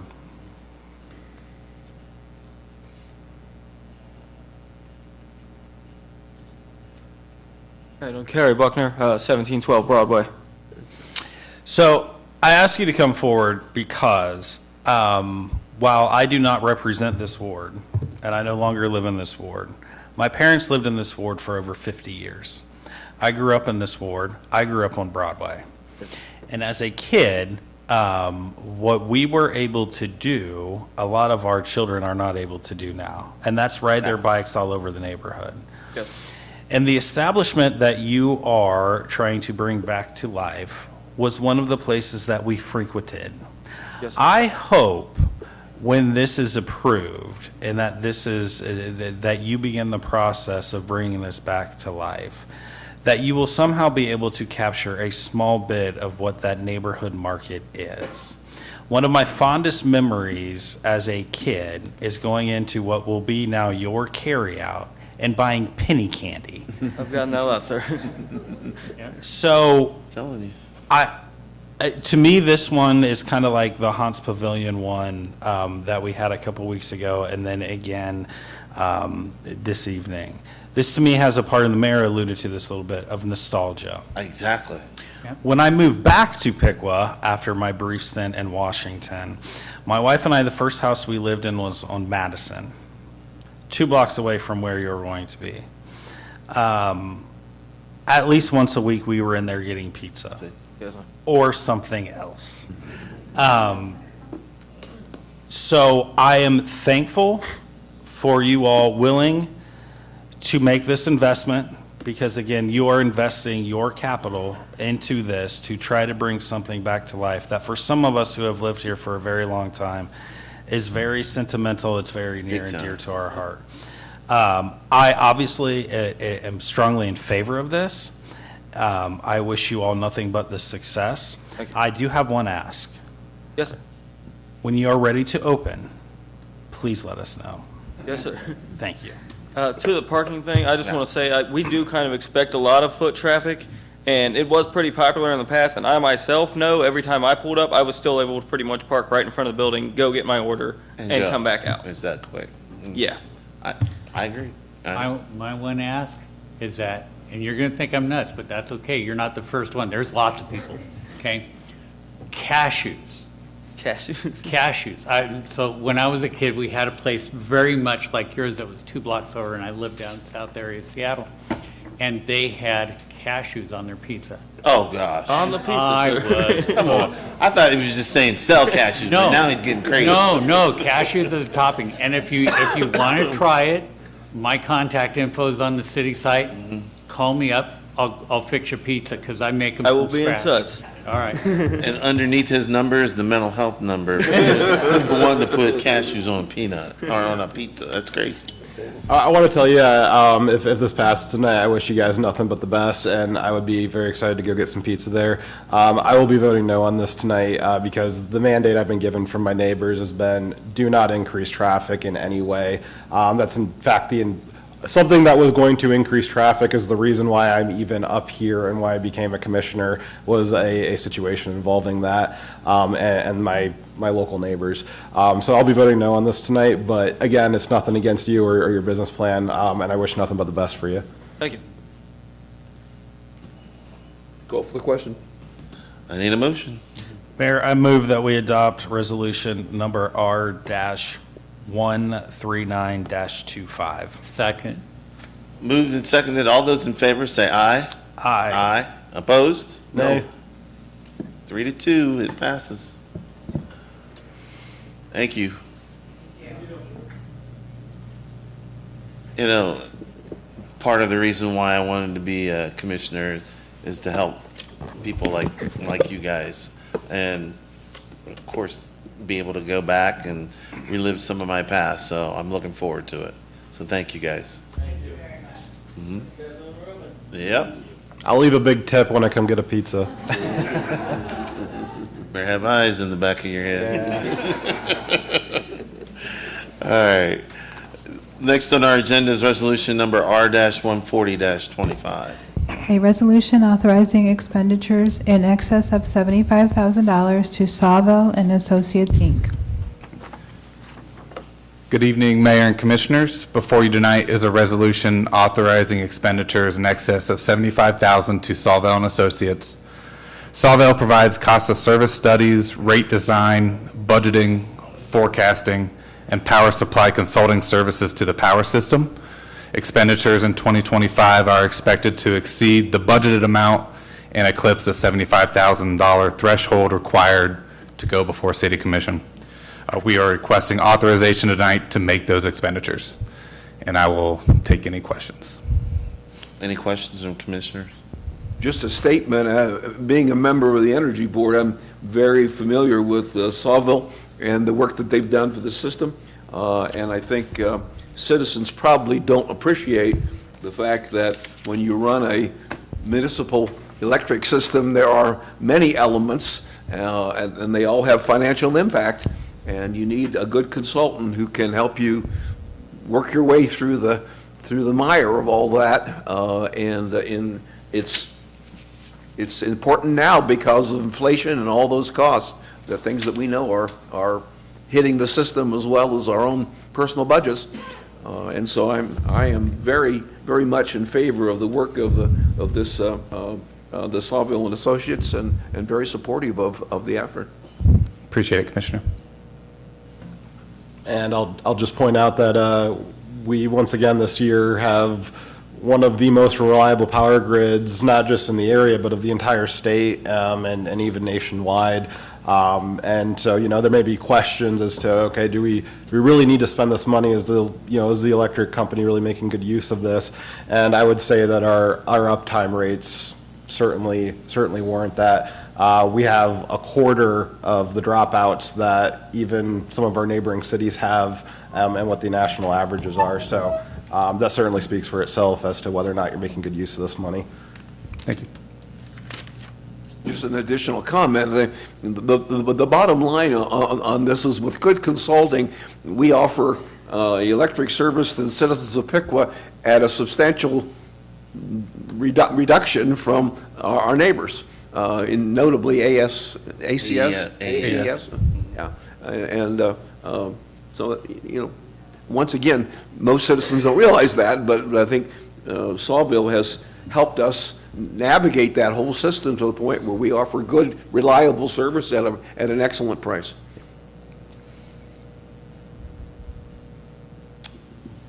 There are no public comment questions on this, so I'll ask for a motion. Mayor, I'll move that we adopt resolution number R-140-25. Second. Moved and seconded. All those in favor say aye. Aye. Opposed? None opposed. Next on the agenda is resolution number R-141-25. A resolution to transfer ownership of an issued liquor permit from Godine LLC located at 608 Weber Street, Piqua, Ohio, to Harsha Drive-Thru Inc., 608 Weber Street, Piqua, Ohio, 45356. Good evening, Commissioners. The point of this resolution is to see if the Commission has any objections or would like to request a hearing for the transfer of this ownership between the two LLCs. Any questions, Commissioners? Chief? Any problems with that? Nothing that rises to an objectable point. Okay. It looks like we have a change in ownership of the facility. Is that accurate? Yep, old owner to new. There are no public comment questions on this topic. I will ask for a motion. Mayor, I'll move that we adopt resolution number R-141-25. Second. Moved and seconded. All those in favor say aye. Aye. Opposed? Motion carries. Next on the agenda is resolution number R-142-25. A resolution authorizing inter-fund transfers of cash between funds for the fiscal year 2025. The next three resolutions are all more so housekeeping items that we bring to commission at the end of every year. It is to authorize the ability for the finance director to make transfers and advances from one fund to another. So the first resolution is for transfers between funds for 2025. Those transfers are detailed in Appendix A, and they also are included in the 2025 appropriations. I can take any questions.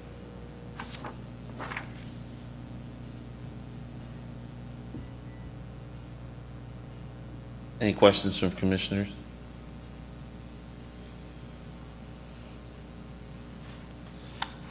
There are no public comment cards on this. I'll entertain a motion. Mayor, I move that we adopt resolution number R-142-25. Second. Moved and seconded. All those in favor say aye. Aye. Opposed? Motion carries. Next on the agenda is resolution number R-143-25. A resolution authorizing inter-fund transfers of cash between funds for the fiscal year 2026. So same item, but for budget year 2026. Yeah.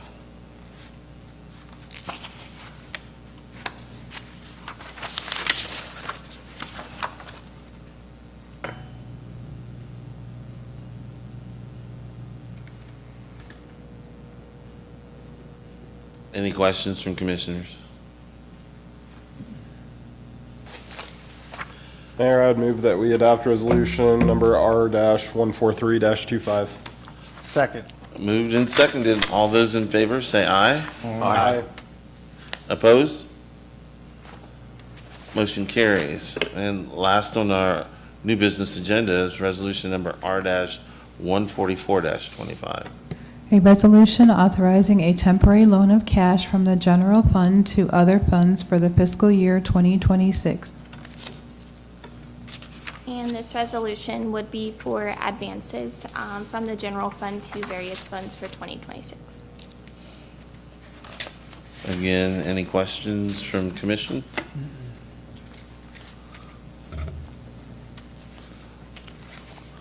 Having no questions and no public comment, Mayor, I'll move that we adopt resolution number R-144-25.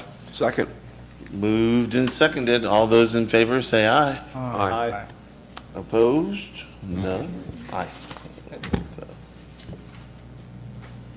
All right. That concludes new business. Next on our agenda was the city manager's report. Good evening, Commission. I'd just like to thank the incredible City of Piqua staff. Thank you for your tireless dedication and hard work serving our community this year. Your commitment to providing services makes Piqua a wonderful place to live, and your efforts are deeply appreciated. The amount of work that they did this year is just unbelievable for a staff that we have of this size, and I just wanted to thank them for all their dedication and hard work.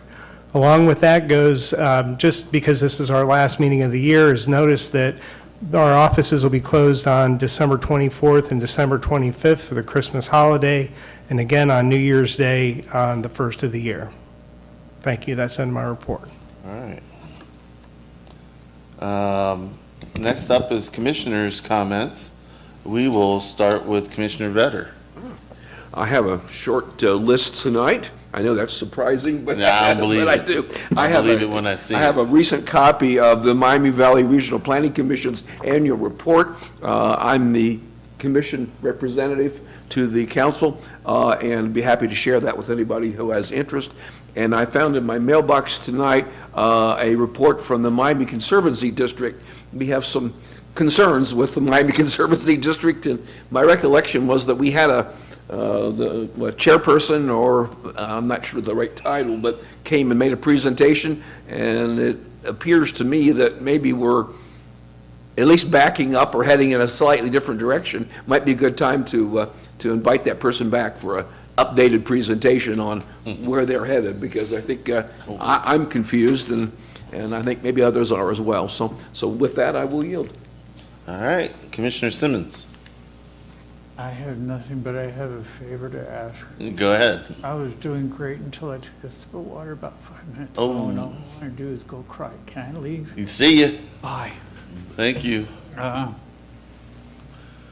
had a root taken out of my Yeah. jaw earlier today. That water was going to affect it big time. I can see that.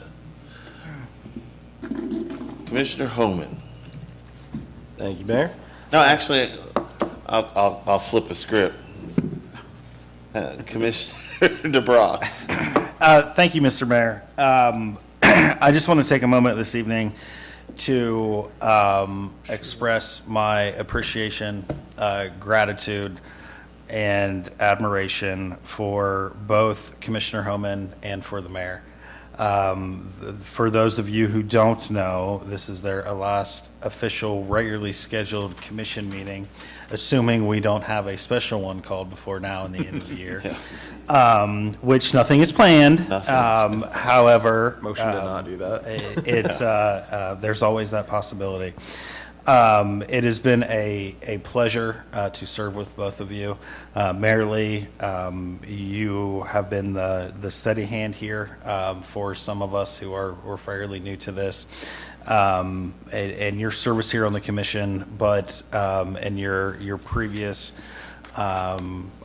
occupation as a police officer with the city, you have devoted your entire professional career to this city.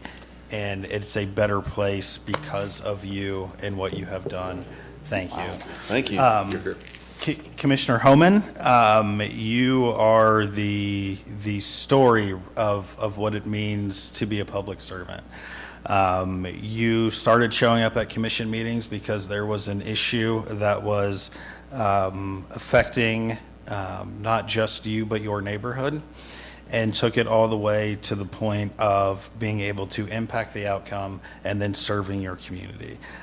It has been a pleasure to serve with you for the last 2 years. Your counsel, your advice, your ideas, the things that you have brought forward to all of us will be dearly missed, not just on the commission, but for the city as a whole. So thank you. I would be lying if I said that I was not sad that you guys are moving on to greener pastures, but I certainly understand and wish you all nothing but the best. But a huge thank you for your service and for what you have done for the citizens of the city of Piqua. Thank you. You're here. Thank you. Thank you. Commissioner Homan. Well, I do not have anything formally prepared. Thank you very much for those kind words, Commissioner DeBras. Very much appreciated your counsel and partnership during my time here as well. It was great to come in as a freshman commissioner alongside you as well, and getting to know you and working with you. And I'm proud of all the work that we've been able to do together. Thank you to the community and all the support that I've had. Very much appreciated. And it is a little farther away than it was the last few years that I did this, but I would like to wish everybody a Merry Christmas and a Happy New Year. And with that, I will close my remarks. All right. All right. I need to read this. It's the city has some openings on some of its boards and commission, and encourages residents interested in serving our community to apply. So we have extended the application deadline to January 1st, 2026. The city has the following vacancies. We have 2 openings on the Board of Zoning Appeals. We have 1 city commission opening in the 4th Ward. The City Historic Review Commission has 1 opening, and the Park Board has 2 openings. Applicants must be residents of the city of Piqua. Additionally, city commission applicants must have lived in the 4th Ward for at least 1 year preceding appointment.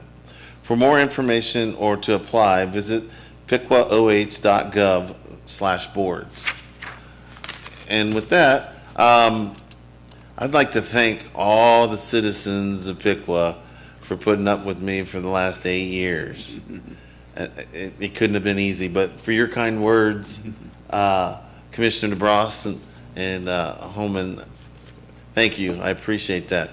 But to the citizens, Piqua's always been my home. It is the honor of my life to have served as a police officer and got to work for the city that I love, and also to serve as a commissioner and mayor. The reason I ran is that we had a vacancy, kind of like how Tom started his. We had a vacancy and nobody, well, the person that was in the position didn't get their petitions validated, so you could run as a write-in, and so 4 people ran as a write-in, and I got in and became a commissioner. And one of the things I wanted to do was to obviously address some issues, and one of the issues that I first wanted to address was the app that we have now for the city of Piqua. And we worked on it and worked on it and worked on it and finally got it to go so that you can see your utilities in real time. And Jay Roman was a guy, he had a great website and he was knocking us, and rightly so. He wanted to be able to see that. We got it done. And the best feeling in the world is when someone calls you, and I may complain about people calling, but it's great when people call me and we can actually answer their questions, solve their problems, and give them the help that they need. And I was able to do that a lot of the times. It was great. One of the best things that I as mayor that I've been able to do is to marry people. Couple weeks ago, I married a friend of mine's daughter right in our offices here. Daughter wanted to get married, had a signed license. I said, yeah, I'll be glad to do that. That is an honor. It's something that I will always remember. One of my wife's best friends got married on the gazebo 2 weeks ago. I was able to do that as well. I love doing that. It is, and it has been a pleasure to meet more people. I thought I knew a lot of people in Piqua. Being a police officer, I know even more now. I'm not going to agree with everybody, and nobody in this position will agree with everybody. But I'm willing to listen, and my request to the commissioners that are staying is that you listen. Because people out there, they come to these meetings and they have something that they want to say. And we need to listen, and we need to be sincere when we listen. And I know you guys are. I know, because when we talk, you're listening to what they say and you repeat it back to me. And we try to work on issues and problems that the citizens have. But the Wednesday mayor's meeting that I had was always an enjoyable time. You never knew who was going to show up. And sometimes the same person would show up. And that's okay. I had no problem with that. That was okay. But a lot of different people would show up. They'd have questions. We'd try to answer their problems. That's what city government does. I got to work with a lot of excellent individuals that work for the city of Piqua. Your city staff does an amazing job, and people should be proud of the people that work for the city government. I am very proud of them. They work hard. They deserve our thanks, and I appreciate everything that they've done. And with that said, we will move into the non-agenda public comment. I believe we have to adjourn first. Yep, but I'll adjourn, but that's where we're moving to next. So I need a motion to adjourn. Mayor, I would move that we adjourn from the business agenda. Second? Moved and seconded. All those in favor, say aye. Aye. We're adjourned, and we will start with